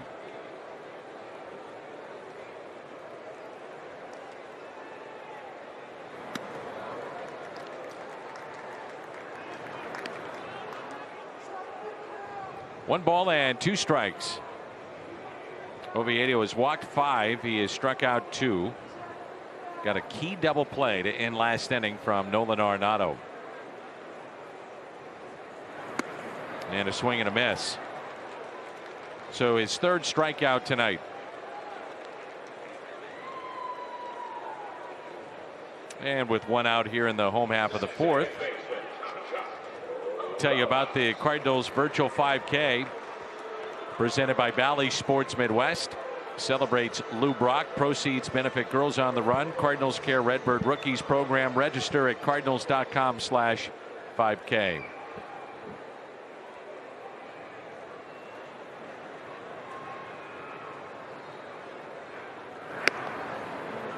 Ball 1 to Rojas, who has walked and scored and also singled. This is the first inning that Oviedo has not walked the leadoff man to begin the inning. The 1-0 pitch inside, and it's 2 balls and no strikes.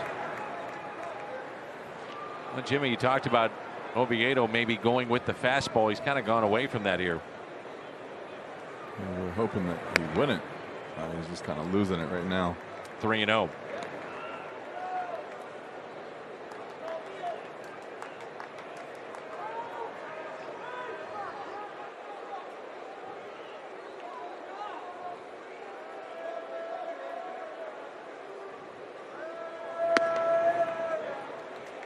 Walk number 6. 1-on walk, and it brings in Carson Kelly. Remember Carson Kelly had that big front leg kick? He has ditched that, and he's a little bit more upright at the plate, and it's paid dividends. He's off to a great start.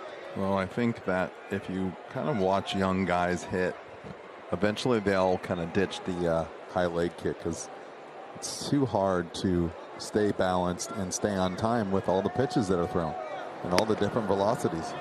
See, it's just a real quick pickup of the front leg, gets it back down, and then you got to see the swing. Be down on time and ready to go.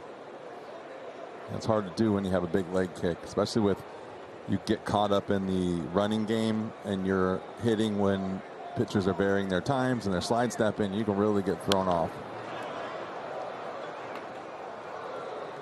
0-2 the count.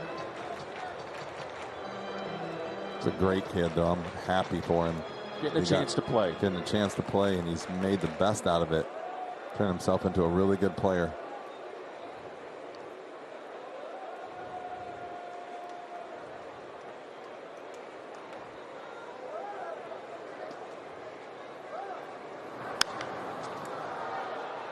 Popped up down the right field line. And the catch made by Tommy Edman. Bailed everybody out. Nice play by Tommy.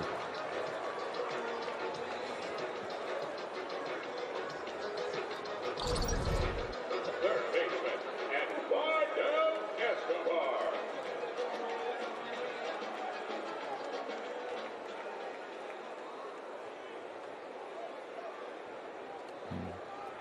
Not really sure where Lane was playing. He must have been really deep.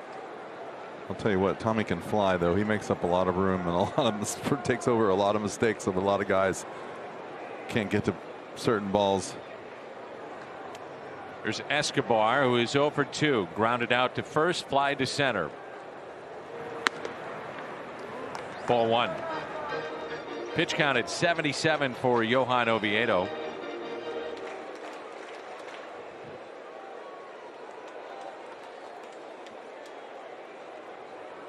Outfield deep, straight away.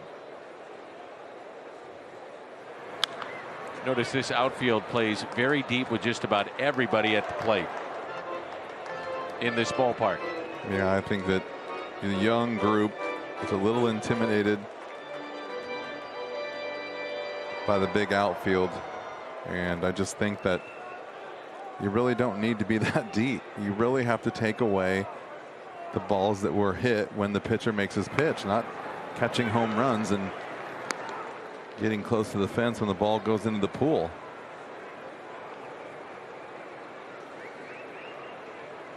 Take a look at where some of those guys get. I mean, they're 4 steps from the track. You turn around and take 5 hard steps, you're at the wall. 1-2 pitch. 2-2.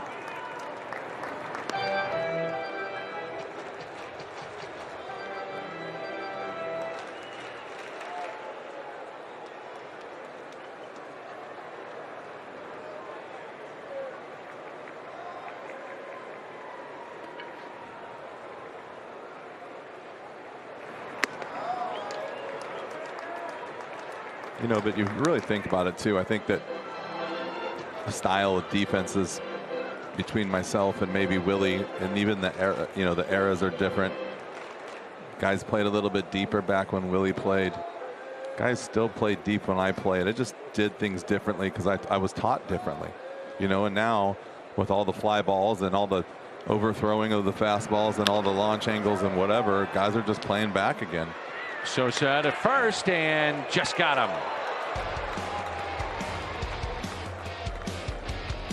Molina, O'Neill, and Sosa coming up. 7-3. Look at our game summary. Cardinals in Arizona. Oviedo with 4 innings under his belt thus far. Still in the ball game. O'Neill 2-run homer. Arenado solo shot. Madison Bumgarner is done now. Diamondbacks going to their bullpen. Carson Kelly 0 for 2. David Peralta 1 for 1. Single walk run and a run batted in. Riley Smith, the Chevy, called to the pen for the Arizona Diamondbacks. And he'll get Molina, O'Neill, and Sosa here in the top of 5. 11,581 in attendance tonight. 11581.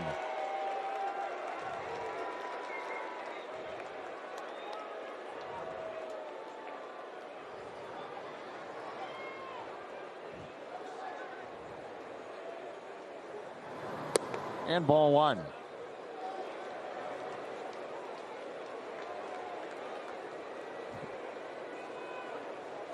Talk about this team with their record struggling. We got nothing but young guys coming in. Yanni with a high fly ball into center. That'll stay in the ballpark just shy of the track, and the catch is made. Just a really young team. Another guy right here is super young. Not super young, 26. Only got 16 games pitched in the major leagues. So it's just, I wonder why they have so much trouble getting to the finish line with a win. Riley Smith is undrafted out of high school, went to junior college, then went to play for LSU. As O'Neill chops it to third, quickly to first, and they get him. 2 quick outs, and it brings in Sosa.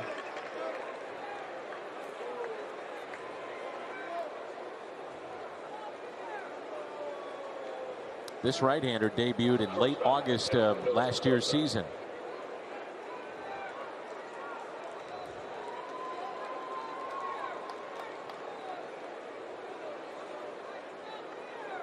'24th round selection by Arizona.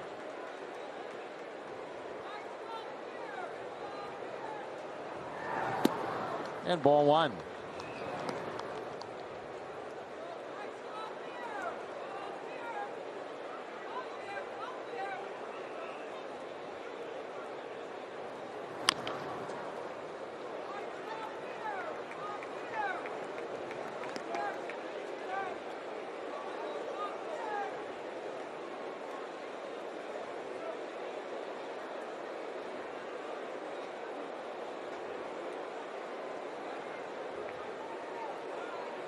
One pitch.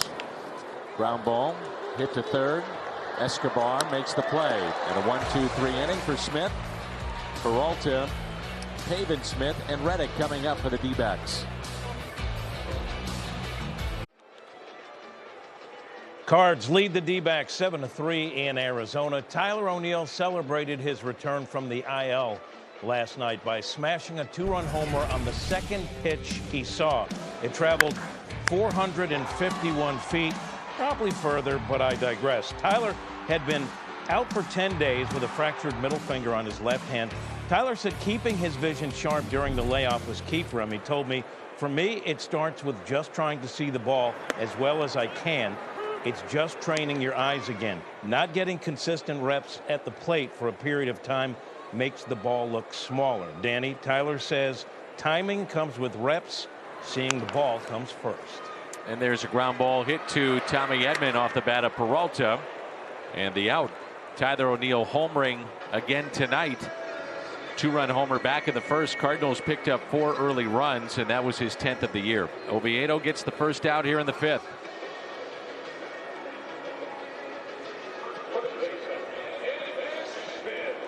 Here's Pavin Smith with a couple of walks.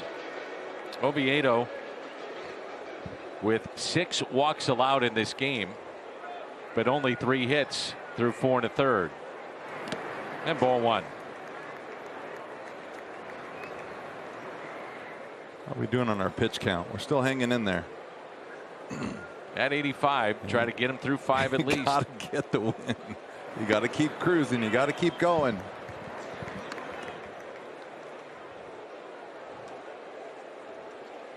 Torey Lovello 1 win shy to pass Bob Brenly, 3rd place on the club's all-time list. And there's a rope that's fair down into the corner. Dug out by Thomas. Smith to second base with a 1-out double. He can swing it. I like the way he just gets on top of the ball a little bit. He just gets down through it. The thing that scares me a little bit is if you watch him play enough, he's that kind of a pull hitter where, you know, he's only got 200 at bats in the big leagues. Guys are going to start not giving him pitches to pull. That's when the adjustment's going to have to come, because, you know, I had to teach myself how to pull the ball. I think it's really hard to learn how to hit the ball the other way. Really hard. I think some people, you either do or you don't. And I think it's easier to learn how to pull the ball, because that's just sometimes just staying back and not letting your weight get going forward, and your hands will get out a little bit quicker. It's really hard to learn how to let the ball travel and hit the ball the other way, especially if you have your hands up high and you're used to swinging down. You cannot hit the ball the other way by swinging down. It just doesn't work. You have to be either flat or a little bit of an upswing. That's why Albert, I always say this, Albert was so good, because I think he could do both. He could swing up through the ball and stay back, and he could get down on some of those pitches you're talking about, swing down through something that was inside. He is very rare. I don't think I've ever seen anyone that could do both. I mean, he was like having a left-hander and a right-hander in the same body. Yeah. I mean, really, if you think about some of the pitches that he's hit over the years. It's a good way to put it. 2 balls and 1 strike on Josh Reddick.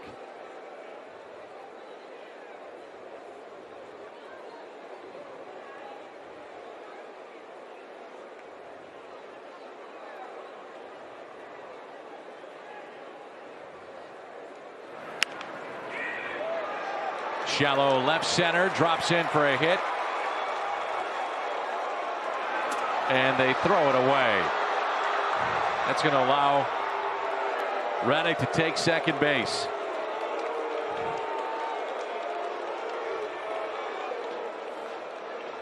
So it'll be an error on O'Neill. Not sure if he bobbled it. We can't see it. So that would be my guess, is maybe he bobbled it and then came up firing, thinking that the runner Smith would be trying to score. Nope.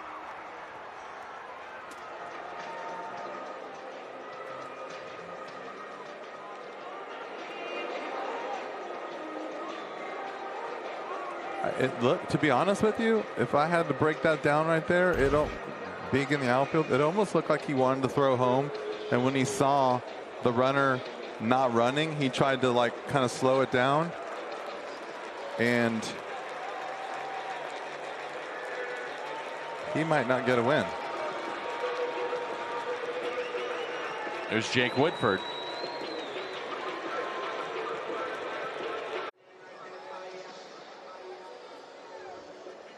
Who's ready to get discounted Cardinals tickets? You can. 8 or more gallons of gas at a participating station using the MyPhillips66 app and get up to 50% off Cardinals tickets.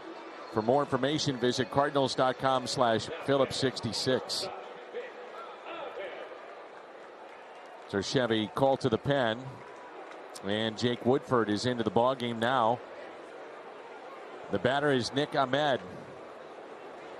So again, Oviedo will not have a chance at a win.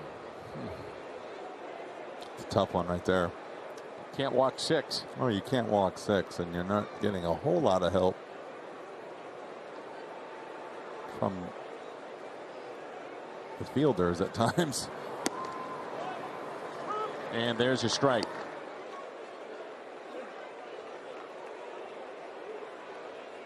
Cardinals are last in the National League, allowing 45% of inherited runners to score. And Woodford would love to change that.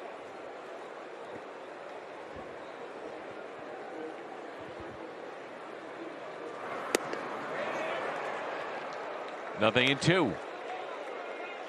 Ahmed is 3 for 31 with runners in scoring position.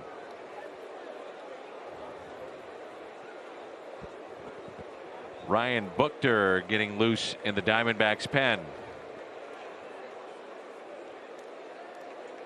Second and third. 1 out and an 0-2 pitch by Jake Woodford.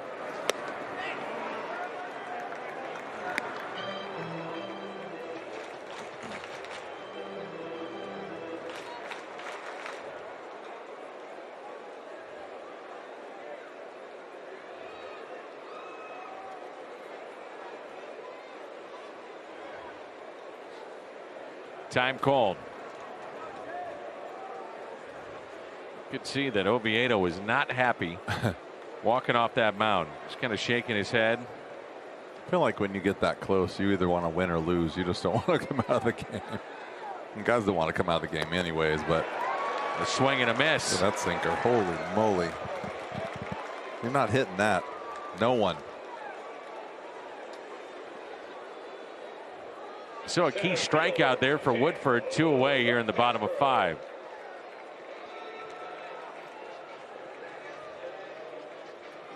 Here's LaCastro.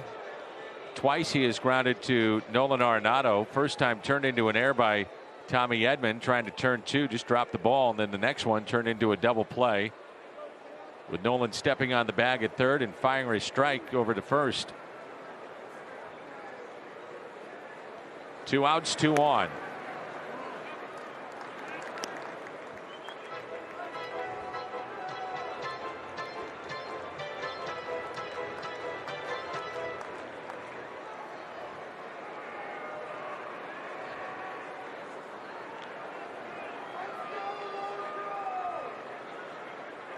Here's a 1-0.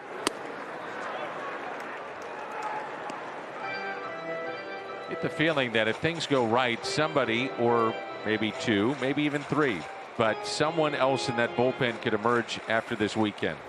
Ponce de Leon got a save last night. Ryan Helsley, bases loaded, nobody out. Did not allow a run. Maybe it's Jake Woodford giving you some innings tonight. Somebody. What I love about it sometimes is, right, sometimes you get forced into using guys and they're ready. You know, you try to be careful with the younger players, putting them in big situations. You don't know who can handle it, who can't. The only way to find out is putting them out there. And every now and then you get caught short, and that's just human nature as far as this game is concerned. And these kids are good. They're not up here for any other reason but the fact that they can pitch. And you're going to have to find out sooner or later. And when you do, that's just more bonus for you as a manager. Good job by Jake Woodford. Back-to-back Ks in relief of Oviedo. Adam Wainwright going tomorrow night. We'll have it for you here on Bally Sports. It's our Budweiser What's on Tap. Last time out, the 39-year-old became the oldest Cardinals pitcher. 8 scoreless innings, allowing just 1 hit, taking a no decision. It was a 2-1 loss in 10 against Chicago on Sunday Night Baseball, and he's back out there tomorrow night. Seth Frankoff will go for the Diamondbacks, and that'll be his third major league start.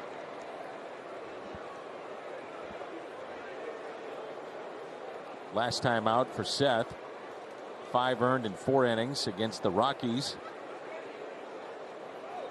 Went 4 2/3 in his debut against the Nationals. 0-2 the count here on Lane Thomas.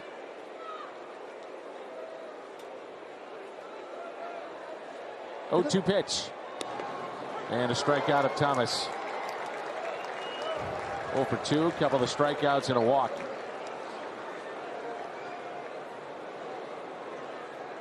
Here's Jake Woodford.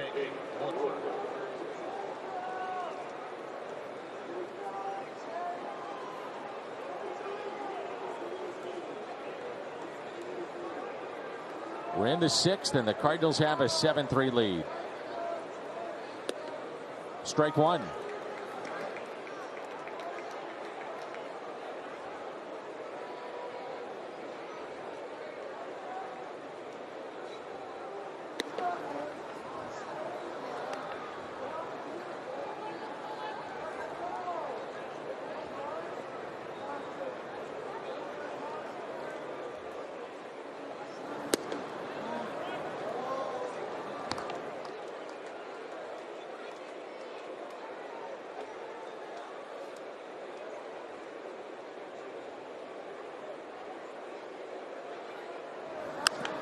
Woodford on the ground to first, and the out.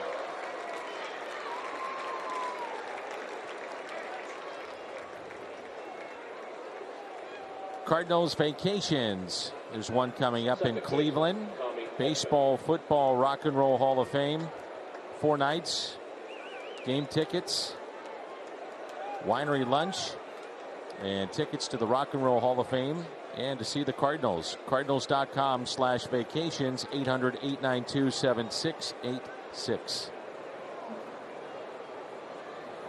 Here's Edman, turns around, and a ground ball that is fair. And the Cardinals go 1-2-3.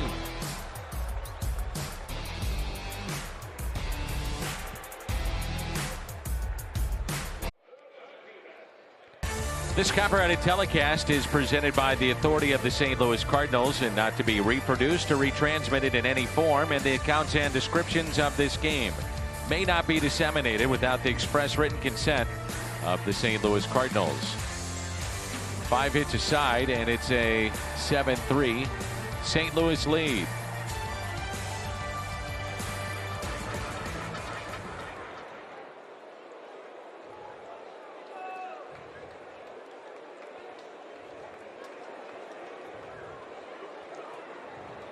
Domingo Leyba, the pinch hitter.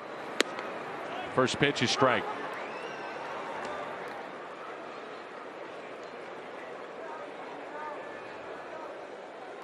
So again, the Diamondbacks will go back to their bullpen, looking ahead to the 7th. And the Cardinals have Carlson, Goldschmidt, Arenado due up. Leyba here, then Rojas and Carson Kelly. Interesting, though. We got a lefty throwing in the bullpen.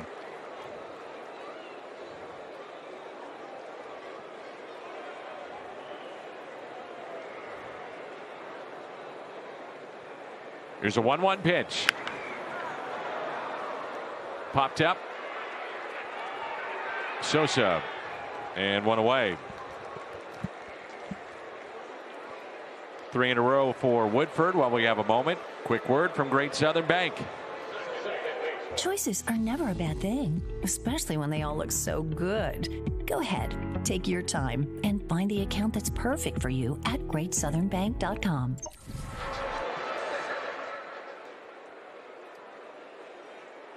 Josh Rojas, a couple of walks and a single, a run scored tonight.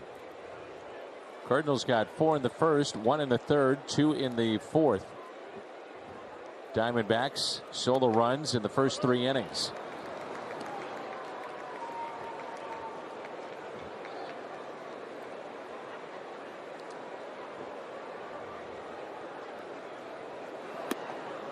One ball, 1 strike. Tell you what, Woodford's coming out just throwing strikes, isn't he? Yeah, that's what they needed. 4-seamer, sinker, breaking ball.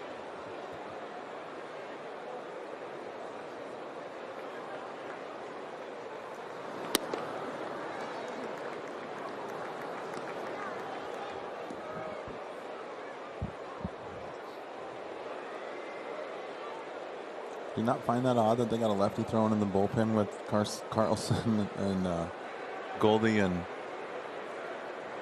Arenado due up? Or is it just to the point where it's a 7-3 game and you're kind of backing off a little bit with your aces, with your horses? And you're not sure about what you're going to get tomorrow out of a young man that's only made a couple of starts, handful of starts.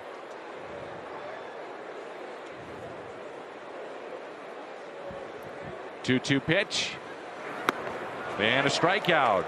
So Woodford has come in, seen 4 and struck out 3.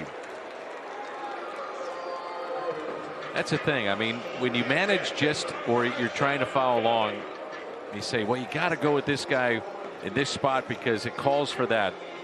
Managers are thinking too about tomorrow, the next day, the week ahead, those kind of things. Yeah, the manager's not watching this game right now in the 6th inning with 2 outs. He's looking at the 7th and 8th inning. What's the possibility of so-and-so hitting versus so-and-so? A lot of times it has nothing to do with right now. Tyler Webb has grabbed a baseball and starts to throw in the St. Louis bullpen. Woodford at 17 pitches, the 0-1. Took some off it, nothing at 2. Jake Woodford looks awfully good. I will say he's not messing around.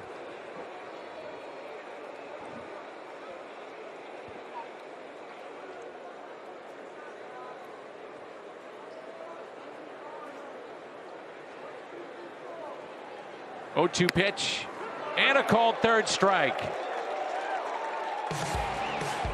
4 strikeouts for Woodford coming out of the pen. 7-3. Take a look at the home runs that have been hit tonight by St. Louis. The BJC Healthcare difference maker, Tyler O'Neill, his second in as many games, a 2-run homer, and then Nolan Arenado. My partner is laughing again. How did he hit that out? How long it stayed in the air.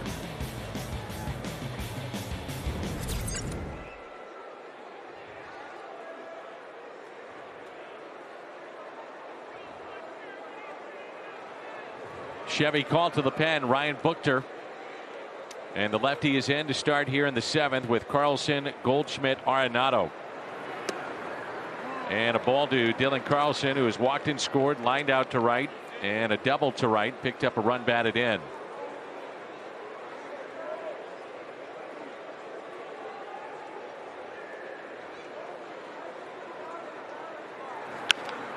And Dylan shoots it foul.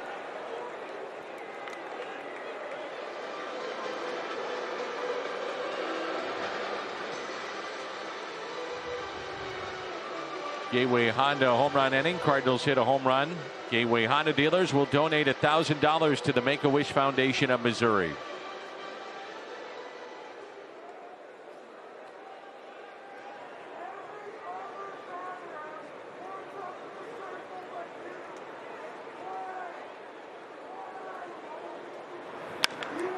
Ground ball in the hole.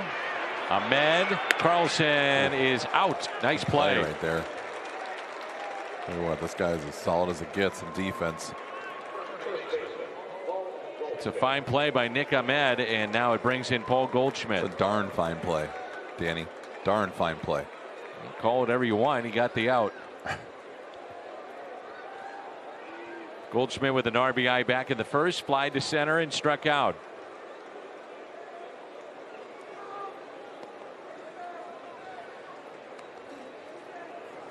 I just feel like Goldie's like really close to getting locked back in, and I know how good it feels to hit at this ballpark. I'm just waiting for him to launch one. 2-0. He's been taking good pitches. Just missed that ball yesterday. Well, 2 balls yesterday. He hit hard, but hit one off the end of the bat.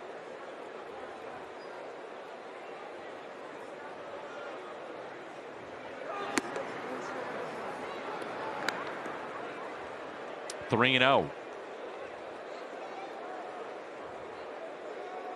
Tyler Webb was throwing. You have a switch hitter coming up, and then 3 lefties in a row. 3-0 pitch. The way Woodford's throwing, I leave him in there. I would too. 1 out walk.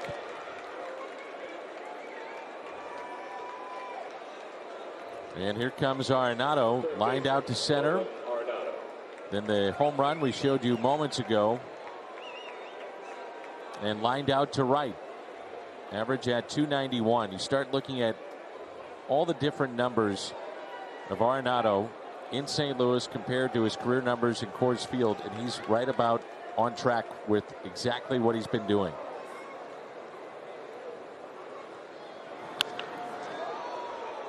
He is going Thank to goodness there's netting. smoke somebody one of these days down there. I don't know if I've seen someone hit as many hard line drives like that, foul, like consistently. That's like the pitcher saying, if I throw it in there enough, he's going to swing, he's going to smoke it foul it's going to be a strike. I'm going to let him have it, and then I'm going to try to backdoor him with something. But heads up in the dugout. Mm-hmm.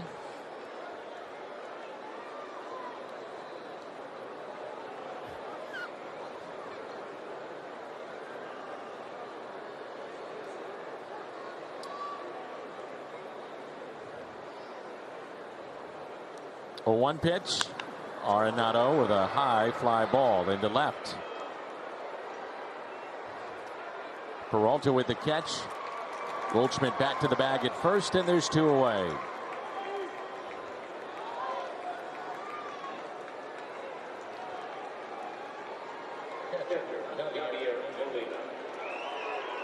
Yadier Molina. RBI double. Run scored in the first, struck out, and fly to center.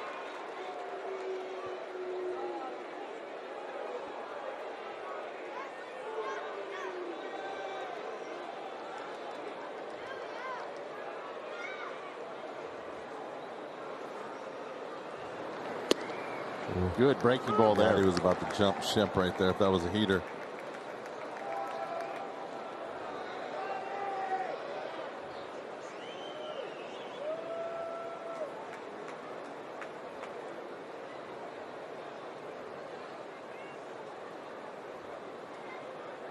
A 1 pitch. Nothing in 2.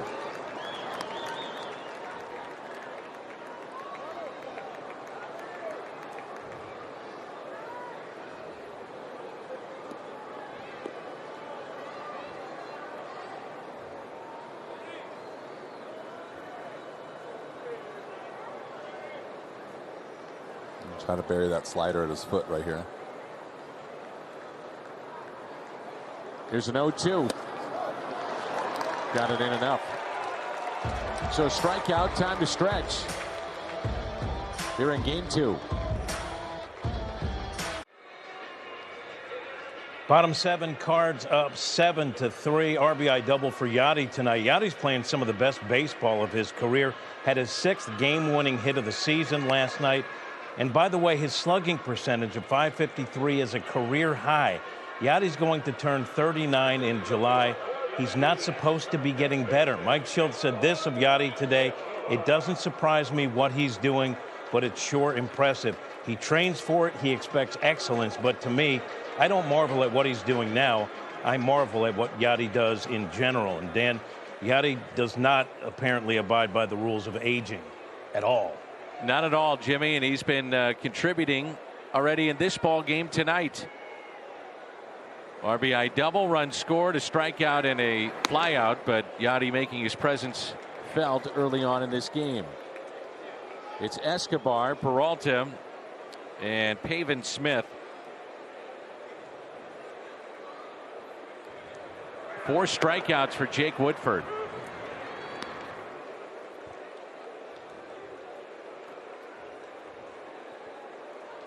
I mean, it just goes to show you, like, when you teach these young kids about pitching, right? And you got great stuff, 98, slider, curveball, whatever, and then you're kind of struggling. And I think it's a good teaching tool right here. Jake Woodford, 93 to 95, comes in, first 14 pitches, 11 of them are strikes, and he's bang, bang, bang with the outs. So hopefully, you know, like I said, a little teaching tool. It's one thing to talk about it, but it's another thing you're watching it right here. Get ahead, mix up your pitches, and be aggressive. How about that? 5 strikeouts now for Jake Woodford. Boy, this is exactly what the Cardinals need. The first game he ever pitched, right? That's exactly what they needed. Yeah, for sure. Well, and quickly too. I mean, what, 6 hitters, 23 pitches?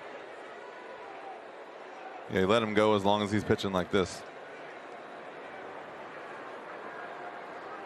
You're also you might be a little short on your closer and your big lefty. No question. If he's pitching like this and you got a 4-run lead, you got to let it ride. I mean, that's in my opinion.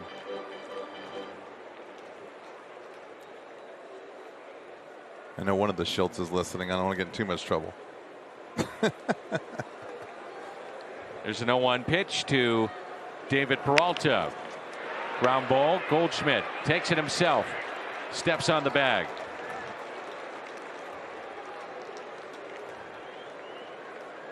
Question now is, how long can you go with Jake Woodford?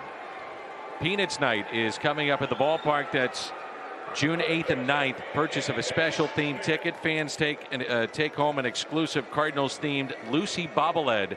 Visit cardinals.com/theme. What? Lucy. I know you're intrigued with the whole Peanuts thing. I am. I'm going to get you one. I don't know if you're working that night, but I'll get you one. It's going to pull that ball right out from underneath you. You go to kick the football. There you go. 2 walks and a double tonight for Smith.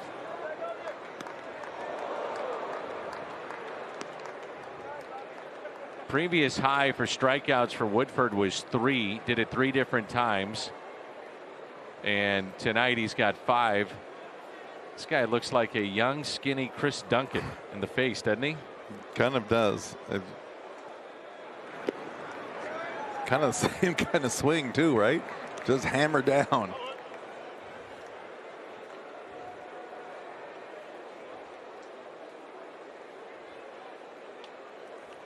One ball and 1 strike.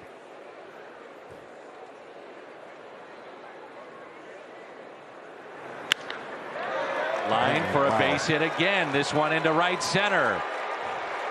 And Smith to second. He's thinking 3. Relay to third is not in time. It's a triple. Pavin Smith.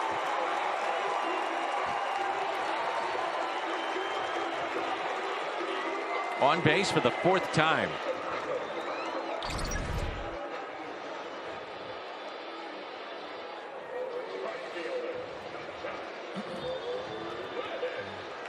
I think if you go forward tomorrow and the next day, you might want to think about trying to make him hit the ball the other way. Correct? Absolutely.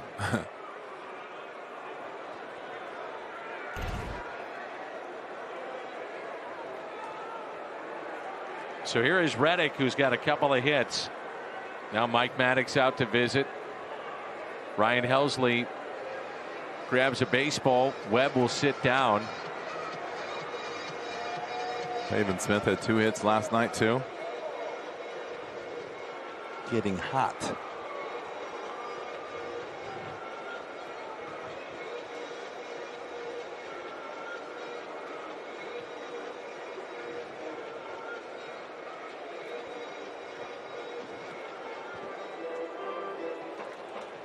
So Webb had been up twice. He sits. Helsley begins to throw in the St. Louis bullpen.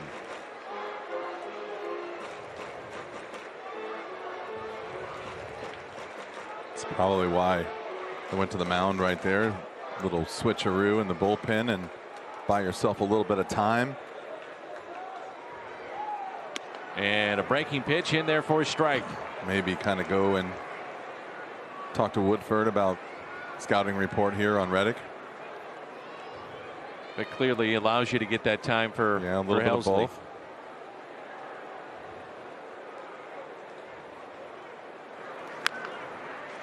He's got that breaking ball working, and he's got a good one. But he's been able to command it inside the strike zone. Yeah, he's been throwing strikes with everything. A sinker. The only thing that's been really not a strike is a sinker, and everyone chasing it. So, yeah, he's doing a nice job with his command tonight.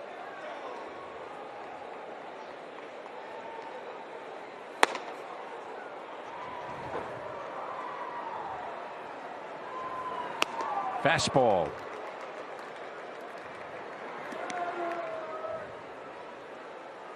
He's thrown, what, 31 pitches and 23 of them strikes, so he's been right on the money tonight.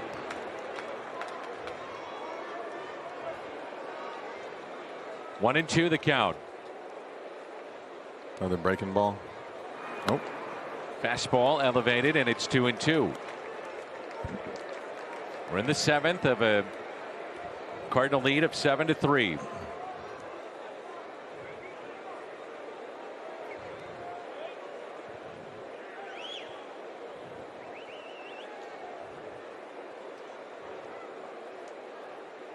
The 2-2 pitch.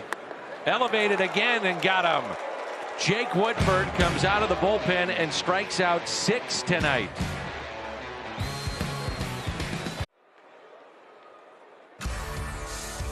St. Louis Cardinals baseball is brought to you by BJC Healthcare, the world's best medicine made better.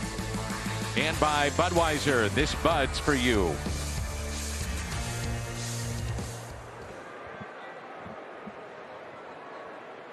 Here's Tyler O'Neill. And a fastball taken inside, underway here in the 8th inning. O'Neill, Sosa, and Thomas.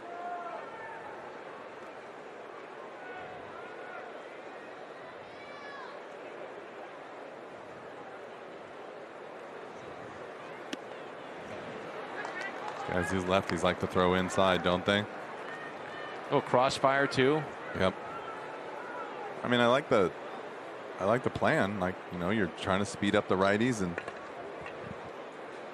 get him out away or get him out with the breaking ball. But both of these guys, him and Baumgartner, they got kind of similar stuff. But better get the ball down. Hammered into the corners. He jumped on that pitch up.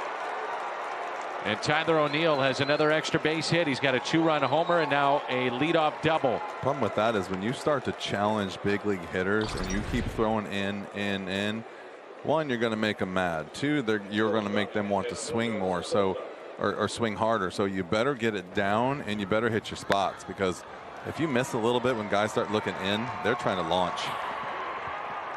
That's why you pitch in, you go away. You pitch in, you go away. You just don't stay in. You can't stay in there. You can't. There's nobody good enough to hit their spots 3 and 4 times in a row. No one. And so that's why they say when somebody does, you tip your cap, come back the next time, and you just start over. Sosa with a little fly ball out to left. Catch made. O'Neill tagging to third and in there safely. Good base running. Good play right there.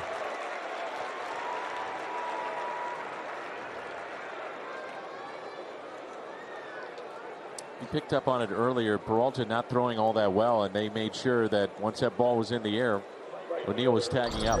Tyler O'Neill is one of the quicker players in the league. No, he doesn't look like he would be. He can really fly. Infield drawn in with 1 out, runner at third.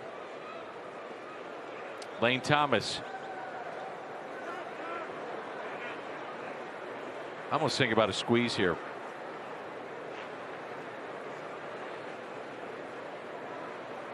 Lane has struck out twice and also walked. They're going to intentionally walk him.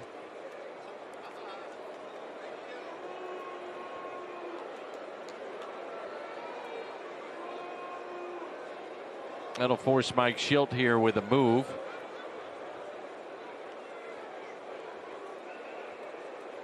Man, I don't know about that one.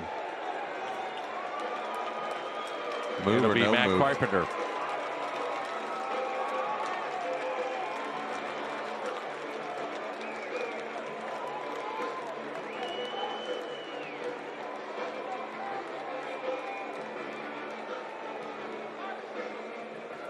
So let me ask you a question. You pitch to Lane Thomas. He's been struggling. You strike him out or get him out. They're still going to pitch to the pinch hitter with 2 outs. Am I not watching the same game? Because I'm just trying to figure out why you would walk Lane Thomas. Just because he's a righty? I'm with you. I mean, I guess you're setting up the still potential gonna of a face double play, Carpenter. but still. You had Moroff on the bench. You got Kisner on the bench. You But got Williams. You're not going to bring him a against the lefty. You're still going to face a pinch hitter, regardless, in this spot. So I'd rather face him with 2 outs. I'm with you. I'm just going on the previous 3 or 4 at bats by Lane, and he's really, actually, his last. But it's a few. I mean, it's more than been a few. Right. I'm taking my chances there. See if I can give you what I was trying to explain was he's hitting .056 in his last 7 games. So just from what I've been watching, I'm thinking why not just go after him or go after whoever it might be in that spot and then just deal with whoever comes up at this point with hopefully 2 outs. Carpenter can elevate a ball. He'll get you a fly ball. And here's the thing that I'm seeing or I'm missing. You're taking away the nastiness of your reliever because his specialty is pounding righties in. So to a lefty, that he's got to change everything right now, and he's not pitching in. He's got a breaking ball, great, but if you're Carp, you just kind of dive out over the plate and hopefully you get a strike to hit. You know, I mean, you really, there's a lot of times when you get a lefty in a lineup and you load it up with all right-handers and they just fall into a pattern and they deal.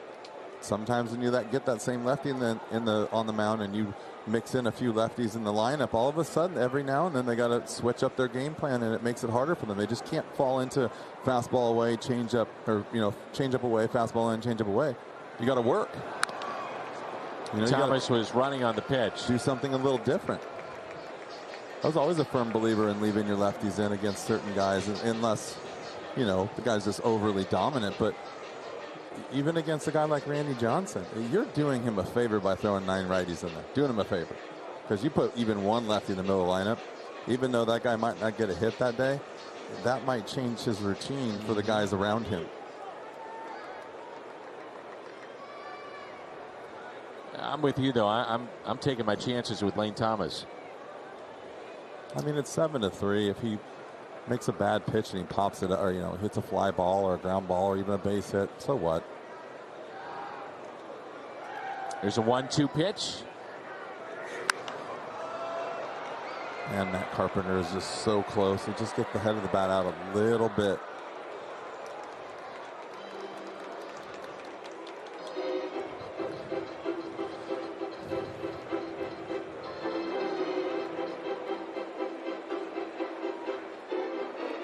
When you're a lefty, well, when you're a hitter and you get in between a lot, you see him with that top hand whipping out against certain righties, and he's all over pulling everything, and then you're just a little bit late on the lefty. You're playing that fine line of just, I'm almost got it. Sometimes you'd rather face a lefty, try to keep you on the ball a little bit longer. Shift on the right side, and the 1-2 pitch to Carpenter. And a swing and a miss.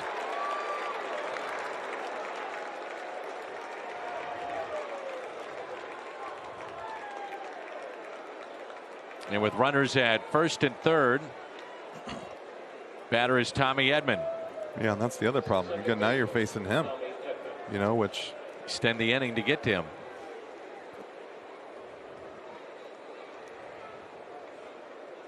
Yeah, maybe a little. I don't know. Are you trying to really? I mean, it's the 8th inning. You're trying to score, so you still got a chance for a hit and run or stolen base, or you still got to play the game. I know Tommy's going to put the ball in play. Give Lane the green light and tell Tommy if you get a pitch to hit, swing at it.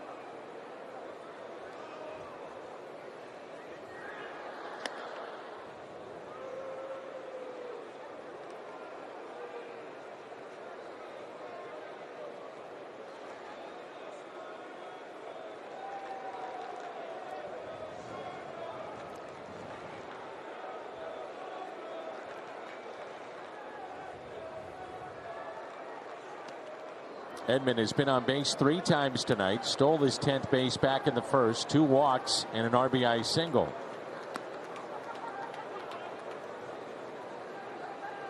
Let's see on 1-0, or if they get to a 2-1 count, something like that, if you want to start the runner. What do you think? I mean, I'm thinking now. I'm thinking now, and now. I'll have to wait till 2-1. Not running.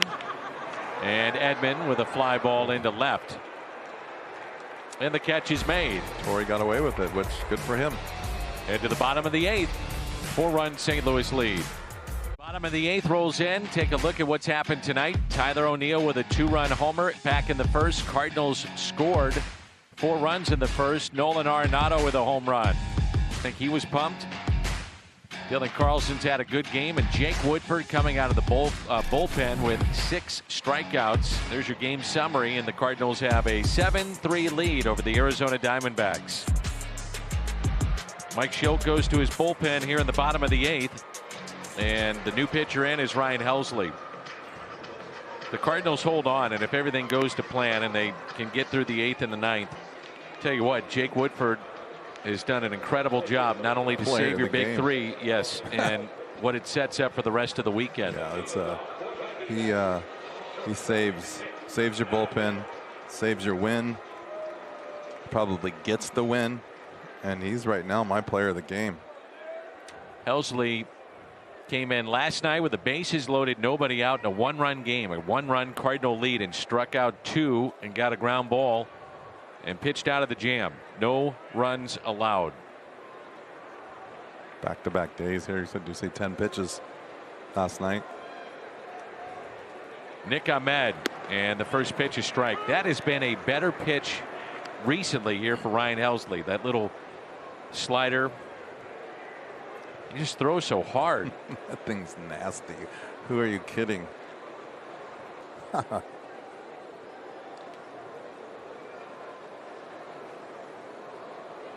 And the 0-1. Look at that. Nothing in 2.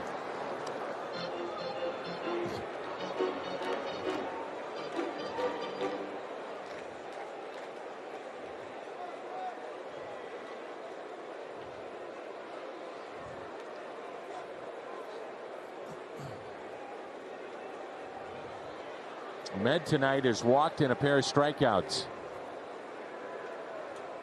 The 0-2 pitch. Fastball line to short. So last night, late at night, late in the game, Helsley comes in with the bases loaded. Things were unraveling a bit. Carson Kelly was his first hitter, gets the next man, back-to-back strikeouts, and then the ground ball.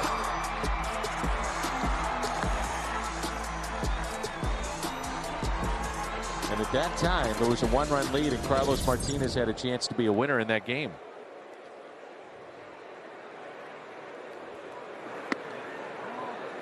There's a ball inside. Tim LeCastro hitless tonight, 0 for 3.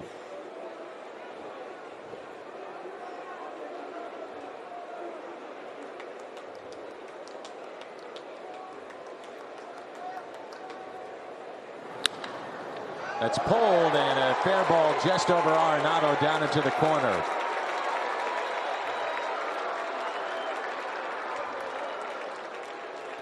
Andrew Young was at the on-deck circle, and he'll be the pinch hitter.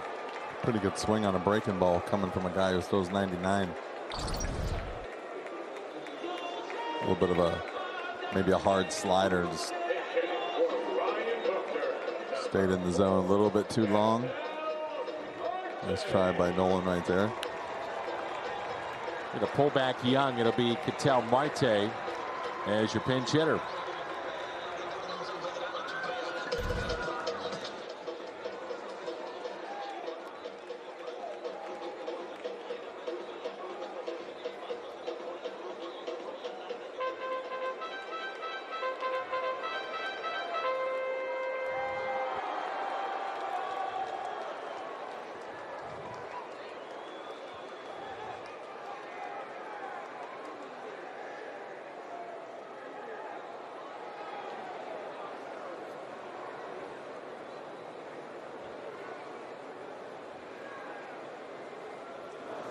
And the first pitch, a ball.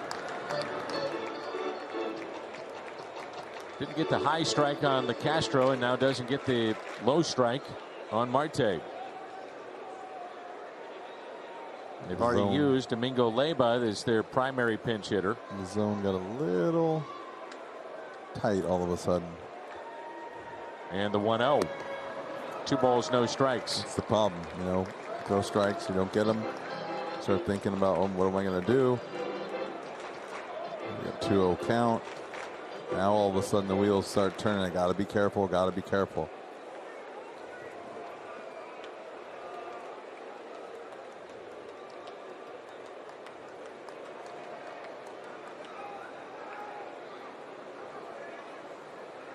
The 2-0 pitch. 3-0.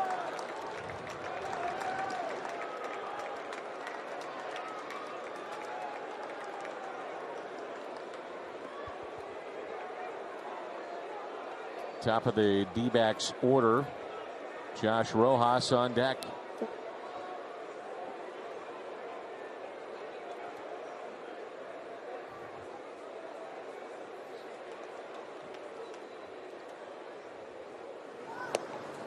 Three and one.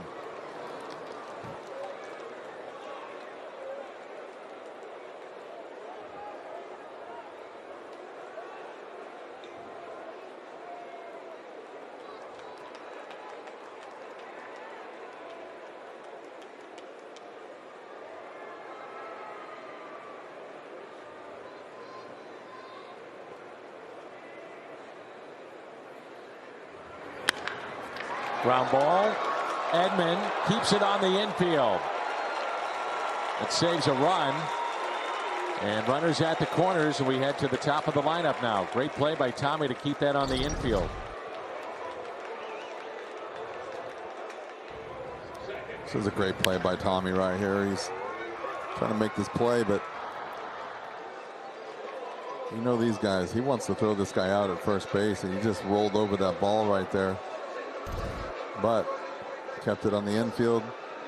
Got the double play in order still. Kept the run from scoring.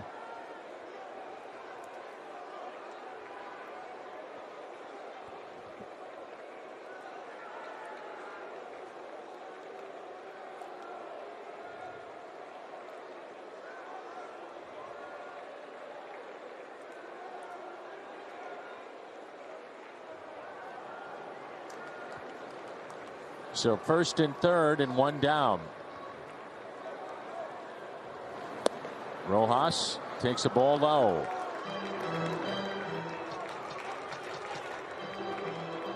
Jeff Nelson behind the plate. Just like all of a sudden lost interest in the strike zone a little bit. Not even flinching.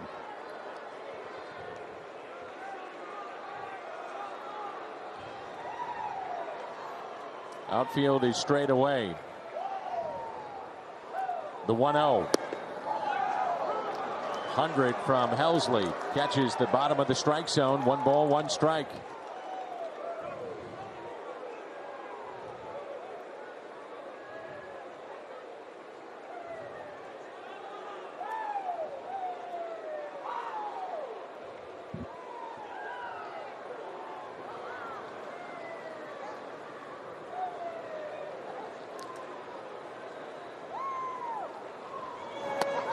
Two and one. Nobody throwing in the Cardinals pen. A lefty and a righty for the Diamondbacks in theirs.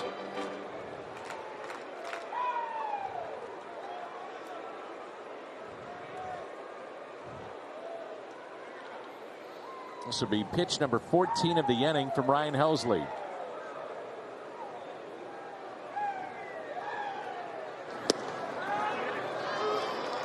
Two and two. It's a game in which both starters didn't go very deep. Madison Bumgarner just 4 innings tonight. Johan Oviedo walked 6, turned it over to Woodford, who's turned it over to Helsley.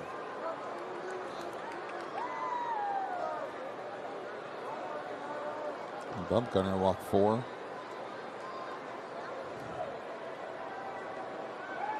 Two. Kept in front by Molina. 3-2 on this pitch. We'll see if they want to start the runner at first. Marte, good speed.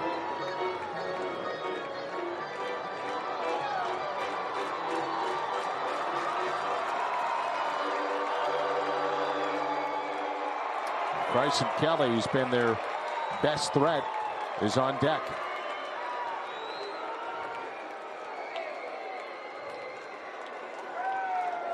You don't really want to go bases loaded with Carson Kelly now facing his former team and has been lifting the ball in the air all day and yesterday.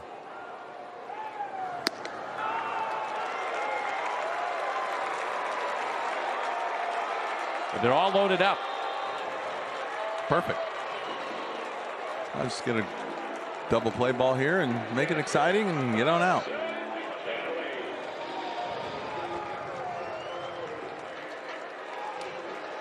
So here is Kelly. Fly to left. Bases loaded, sac fly, run batted in the second. Also popped out to second and struck out.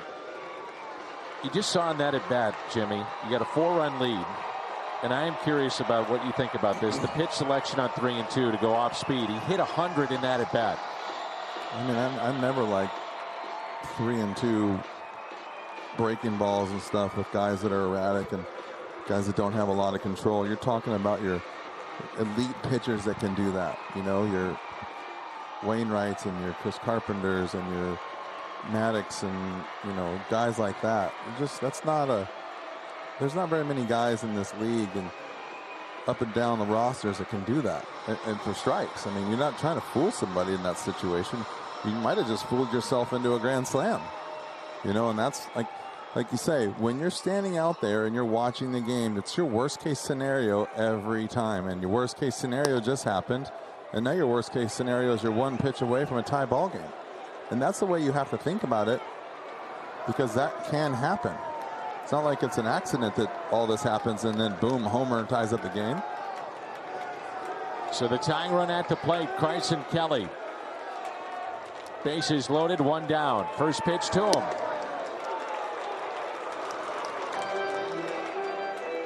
And then as all the outfielders are out there thinking about the gaps, and then the infielders are now trying to turn a double play and knock balls down, and everyone's minds racing. Helsley, we may recall, bases loaded, faced Kelly last night, struck him out in the 7th. And the 0-1 pitch. Yachty's been calling fastball after fastball against Carson Kelly all night long. And last night. Stay away, elevate, stay away, and elevate. And please stay away. Make him hit the ball to the big part of the field.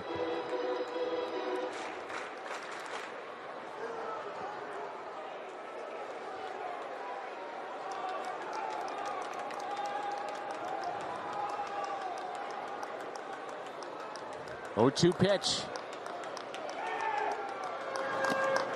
I don't even know. I was just thinking, I don't even know if I waste a slider with him right now. I overthrow a fastball up and away, maybe 2 up and away.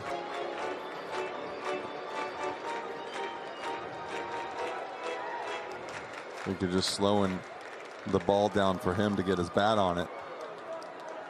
Got to believe if he throws something belt high away up at 97 to 99, you're going to get a swing and either a foul ball or a swing and miss. Chance of him squaring that up into the short side of the field is not very good. 1-2, popped up. Molina back, throws the mask near the screen, and he's got it. Oh, are they going to say he caught it? No. Going to say no catch.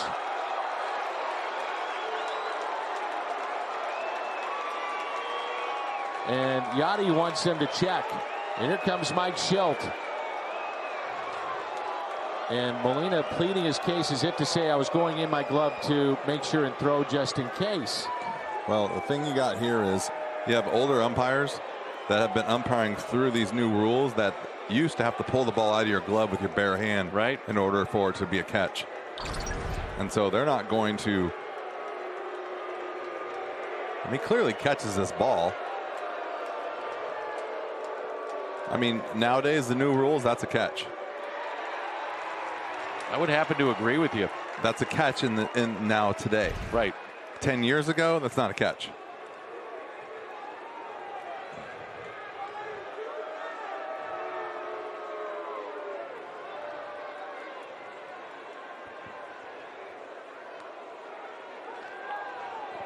Sounded like it popped out of his glove. You could see him going in to reach for it and was opening the glove to get it to the hand and transition quickly. Well, I'll just tell you right now, too, if you're getting an argument out of Yachty, you know he just missed his hand right here. If you're curious, it's not reviewable.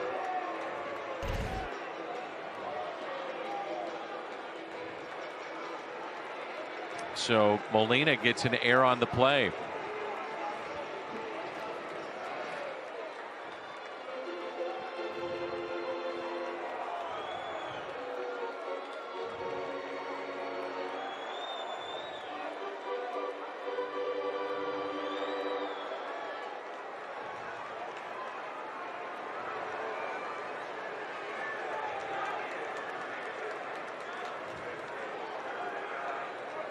Stays 1-2.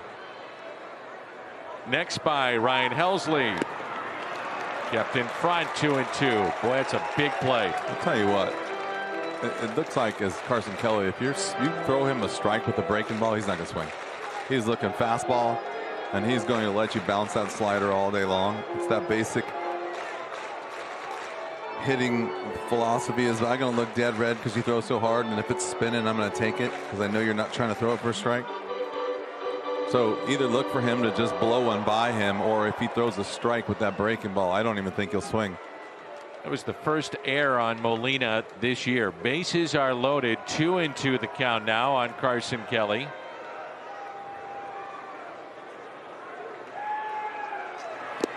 Got him to chase and a strikeout.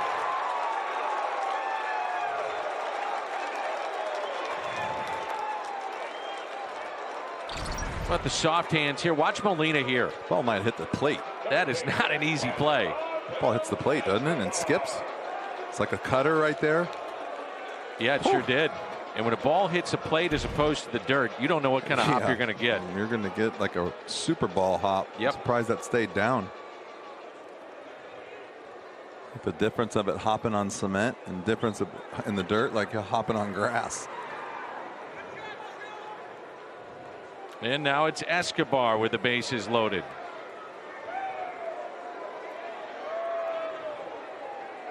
Oh for 4 tonight.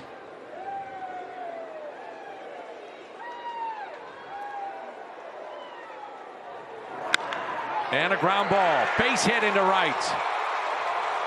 1 run is in. 2 runs are in.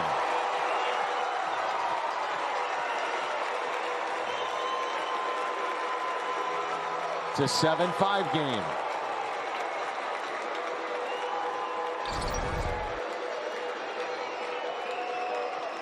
Ball's right down the middle. 98. Just chops it into the ground, but that infield is fast and it just gets right on through. So former Cardinal Luke Weaver has just been put on the IL. Daniel Ponce de Leon coming in with runners at the corners, and the Cardinals trying to hold on with a 2-run lead here in the 8th.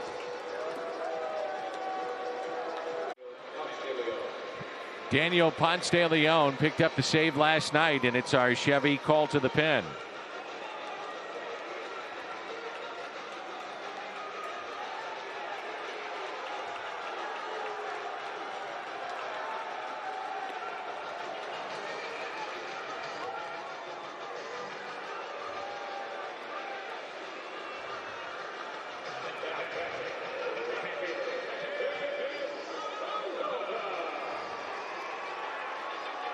David Peralta will be at the plate. He represents the go-ahead run. Runners at the corners.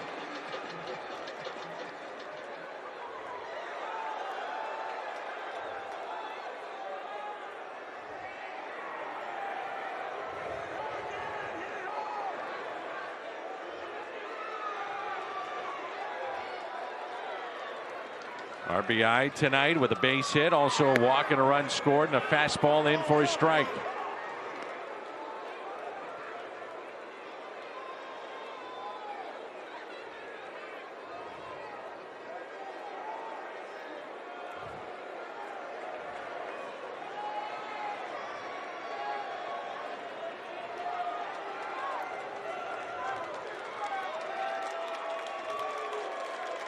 The 0-1.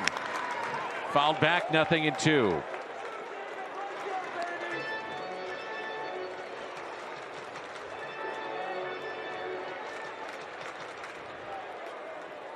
Daniel came in and was pumping strikes last night. Did a very nice job. We talked about it yesterday, Jimmy. It could be something to build upon, and this could be as well. Well, you hit the nail on the head last night with him coming in and pitching well and getting that save. 0-2. Hitting 96 on the gun, so I'm throwing hard. Looked like a different guy. He was super aggressive. Threw a lot of strikes.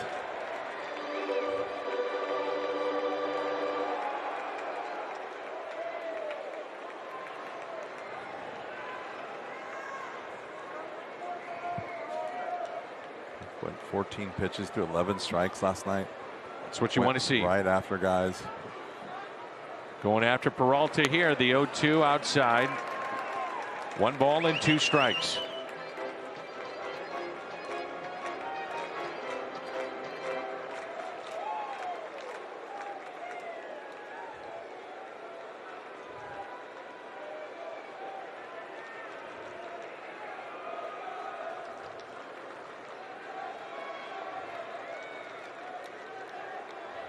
Here's a 1-2. He got him, and a strikeout for Daniel Ponce de Leon. Ends the threat here in the 8th, and it's 7-5 St. Louis.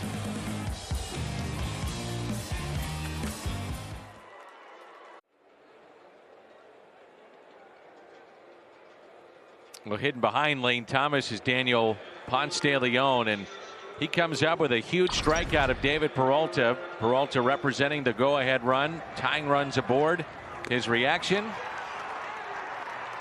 fired up. Yeah, it's like, hey, I want the ball, I want to pitch.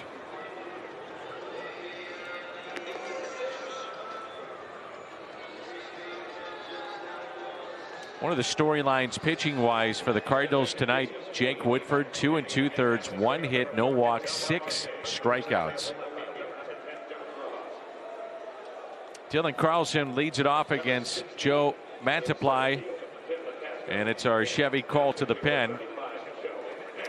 So Carlson, Goldschmidt, Arenado for St. Louis.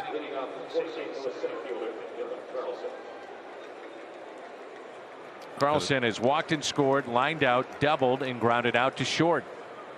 You have to figure out a way, or it is nice if you figure out a way to score a run right here. Kind of puts the dagger back in there. You get a little bit closer as the Diamondbacks, and then if you answer back, really breaks the heart of the team trying to chase you.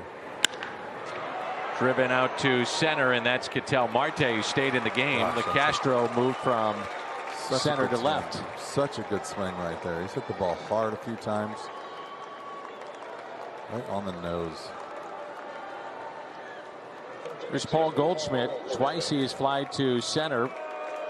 One time resulting in a run batted in, his 28th of the year. He's struck out. He's also walked.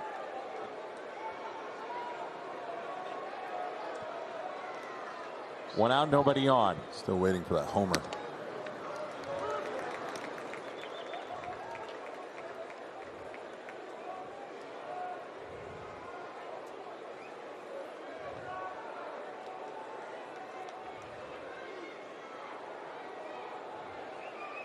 Don't miss. Whew. Just enough velocity right there. Get him a little deep.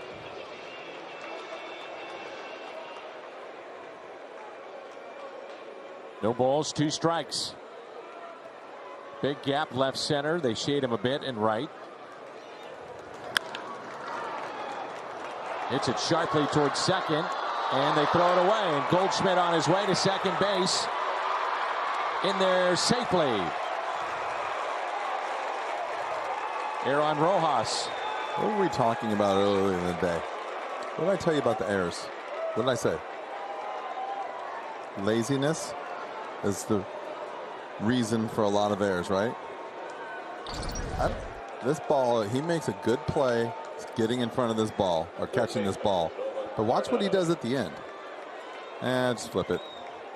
He's got plenty of time to pick it up, shuffle, and throw that ball. Plenty of time. That ball's a missile off the bat. We've seen 5 errors in this game. Cardinals have committed 3. The Diamondbacks with 2. And now some insurance out there at second base. Nolan Arenado is homered tonight. That was back in the 3rd inning.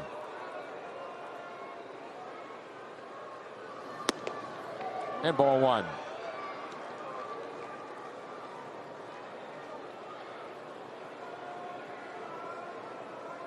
Do you not agree with me in that, where if he picks that ball up, shuffles his feet, he's still got time? I just don't think he realized he had the kind of time that he had. And it was a hard hit ball. He's got the time to make that play. Goldschmidt running. Arenado taking and safe at 3rd. What did we see last night, by the way, Jimmy? That is how it works right there. So last night, for the folks that didn't see it, Yachty was taking 3rd base, trying to steal 3rd, and O'Neill swung at the pitch on what would have been a definite stolen base for Yadier Molina. And that's the same situation right there. He takes off before his hands break. So as a hitter, you have plenty of time to see that and back off. And like I said, if you don't want to hit with a guy on 3rd base and still only maybe 1 strike, something's wrong. So he's safe. I'm letting the guy run anytime he wants to steal 3rd base if I'm up at the plate. And I can understand why the Diamondbacks would want to challenge this. You're down by 2. It's late in the game. You haven't challenged yet. So it would make some sense.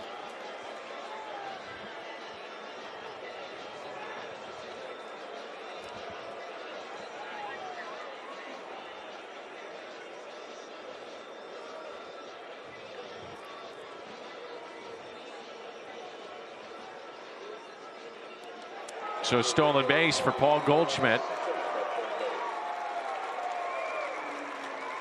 And a key run potentially out there at 3rd.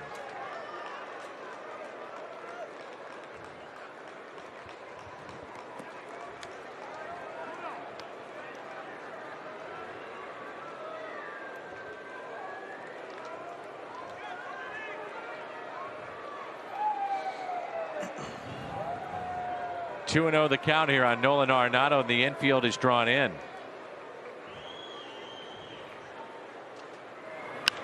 Arenado with a high drive into left, plenty of deep. Goldschmidt will score. That is manufacturing a run right there. And it's an 8-5 St. Louis lead. And lost in this whole thing right here. Pop Warner standing at 3rd base. He's basically the base running coach, and he's the guy who goes over all of the opposing pitchers. And he found something there. This stealing of 3rd is not a mistake right there. Nice job by Arenado hitting the ball in the air, just getting the ball up in the air and allowing Goldie to tag. But back to Pop Warner, he'll find some spots in there where he'll see something in a reliever or a starter, and he'll basically say, hey, when you get in a situation, you can run on this guy because of. Well, 2 nights in a row they found that. Last night it wasn't successful. Tonight it works, and look what happened. Get a run. It's a big run too. Yeah, so you got to tip your cap to Mr. Warner also for, and I'm telling you from experience, from picking that up. Molina pulls it foul. Nothing in 2. The chance of Yachty at Chase Field in Arizona. And sometimes we don't give the coaches enough credit because he's not the hitting coach or the pitching coach or the manager. These guys that are behind the scenes, 1st base coach, 3rd base coach, they're doing other things on the other side of the ball that are just as important as what manager, pitching coach, and hitting coach are doing. Out to left, that'll be caught. There he is. Pop Warner, one of our favorites. Attaboy, Pop. The Budweiser player of the game is Jake Woodford, 2 2/3. 1 hit, no runs, no walks, and struck out 6. In relief of Johan Oviedo, who walked 6 in his start tonight. Did a great job. Yeah, he did, and he deserves that. Glad somebody recognized it. Him, player of the game. So now Daniel Ponce de Leon, who got the final out in the bottom of the 8th, will try to finish off the Diamondbacks here with a 3-run lead for St. Louis. Well, I just hope he keeps the fire that he has in his belly to try to prove everyone that he can pitch. Because the last 2 nights were last night and then the inning that he just came in, he definitely is showing it. So going back out there and starting over again. Last time he worked in back-to-back games was May 21st and 22nd against the Cubs. 2 2/3, no hits, a couple of strikeouts, and now working in back-to-back days in this series. 8-5 our score. And here is Smith. Thank you very much. You know, some guys pitch better back-to-back days and more often 2 and 3 days. You know, 2 out of 3, 3 out of 5, whatever. Smith with a couple of walks, a double and a triple tonight. On base 4 times. You know those guys that like the throw, their command's better. Yeah. Their confidence stays up, stays sharp. Sometimes you give a guy 4 or 5 days and he gets out there and he's a little too strong. He overthrows. He doesn't have the same command. Tries to do too much. 0-2 pitch.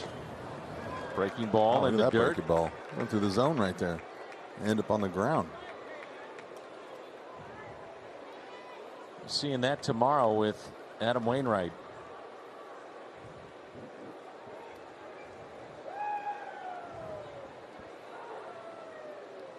And the 1-2 pitch. Wow. Struck him out. 97. The location.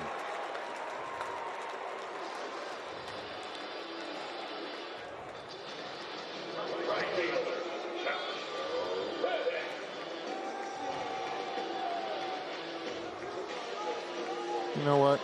Every now and then there's a turning point of the season, turning point of somebody's season. Like you said last night, you're right. This just might be it. Turning point of Ponce de Leon's season. Yesterday and today. Keep this up.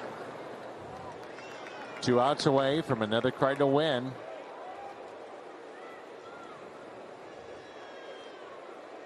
Cardinals trying to go to 29 and 22 on the year.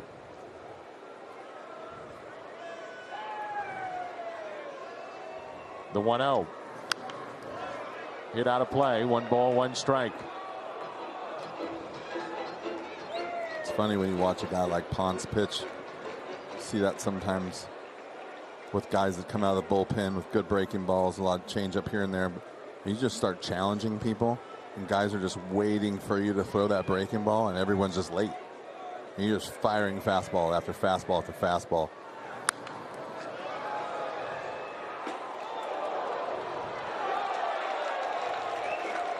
You see that a lot with Gallegos when he's throwing hard and he's throwing a lot of fastballs. Guys are starting to worry about when he's going to throw that slider, and then fastball by you. And that's what, so far, Ponce de Leon's been doing. 1-2 the count here on Josh Reddick. Curveball lifted out to shallow left, and it drops in for a base hit.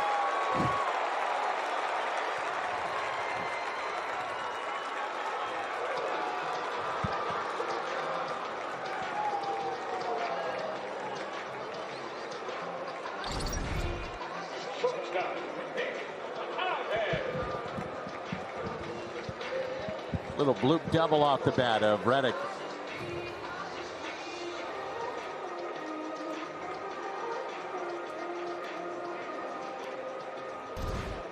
Banged into the wall, and the wall was able to talk about it afterwards.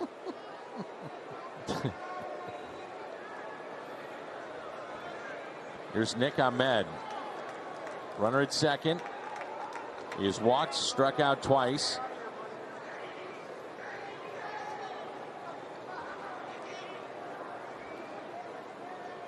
One out, runner at second. First pitch. Fastball.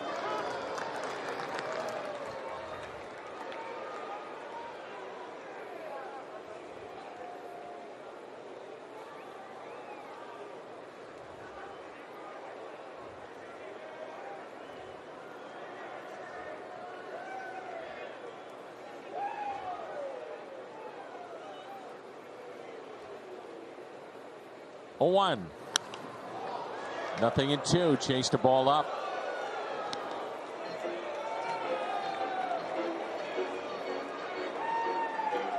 Start figuring out that he's going to start throwing fastballs, and then now look what happens. Start chasing him. So there's something to be said for coming in out of the bullpen and challenging guys, especially when you got that kind of stuff. You got to love what he's doing right here.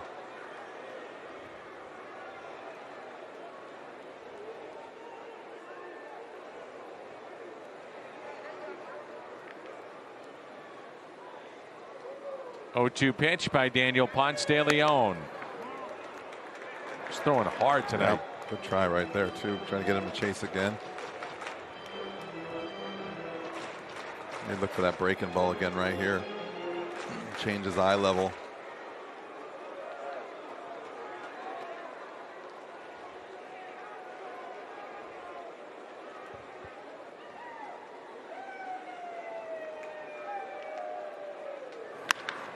Ground ball off the glove of Nolan Arenado. And runners at the corners, and now the tying run again comes to the plate.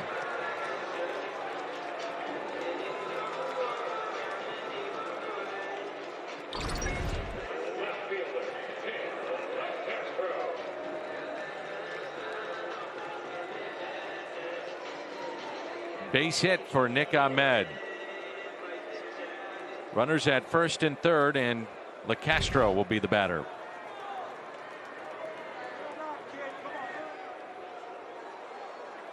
One home run this year. Double play could end it. He hit into one back in the third. Check swing. Did not go. Wow.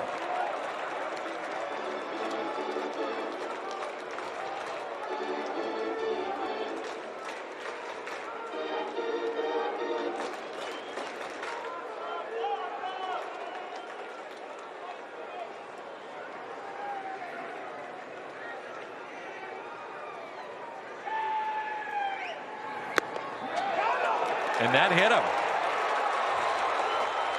And again, the bases will be loaded, and the winning run will come to the plate.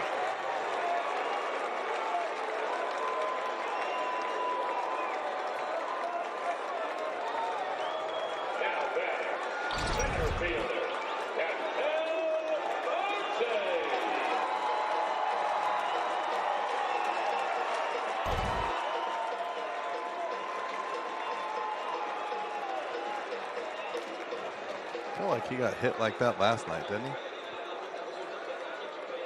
Here comes Mike Maddox. Quickly, Tyler Webb starting to throw in the Cardinal bullpen.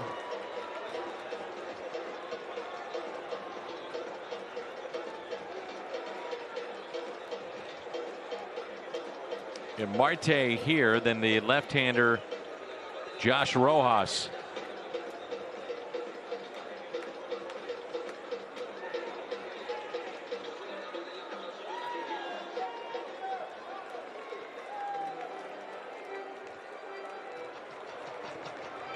Mike Maddox wearing a path out on that turf. That is true. Usually don't see him that much during the game. You see him once, maybe twice. That's it.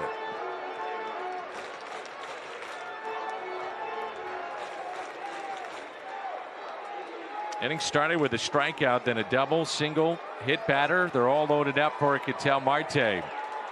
Pinch hit back in the 8th inning and single.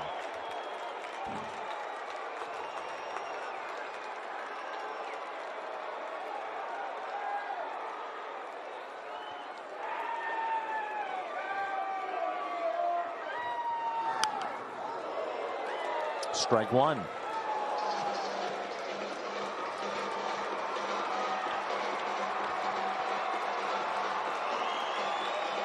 Double by Reddick.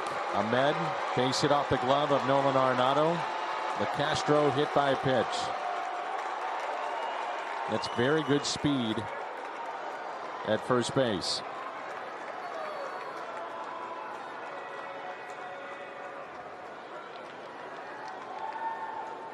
Here's the 0-1.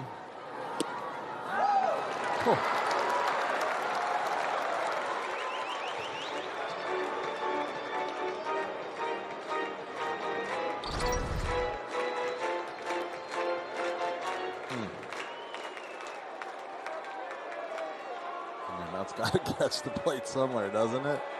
Problem is, the umpire can't see the outside corner, and they say when you turn that glove over, that's an indication that that ball could be outside. Curveball chopped towards first. Goldschmidt to Daniel Ponce de Leon for out number 2.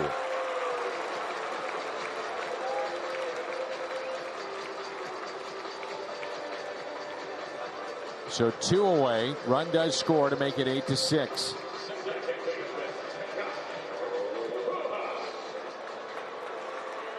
The batter will be Rojas.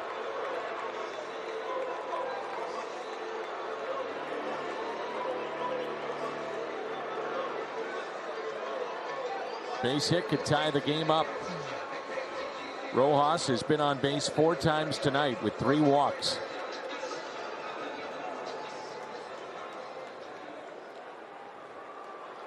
And how big is that last run the Cardinals scored by manufacturing it?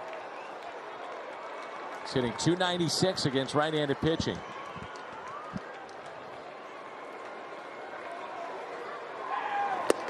Strike 1. Arizona with runners in scoring position tonight, 7 for 17. 17 runners in scoring position. And we got Carson Kelly on deck. You know he'd love to get a shot at the bases loaded again. The 0-1. Nothing in 2.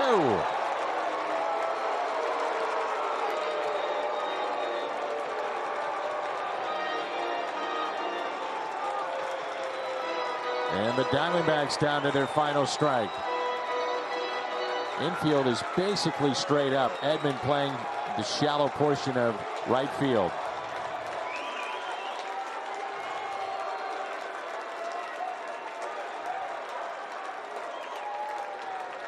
The 0-2. Check swing. Did not go.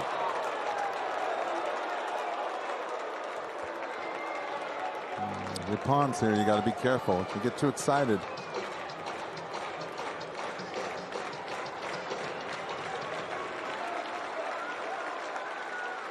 I know you want to get that out, but you got to be careful. You jump off the mound too quick and make the umpire mad.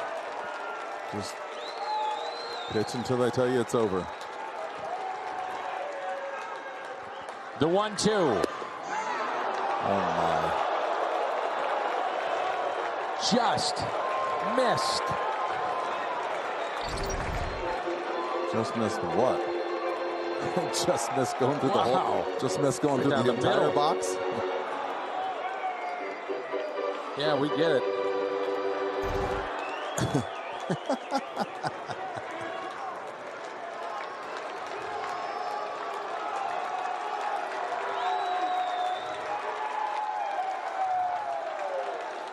Two.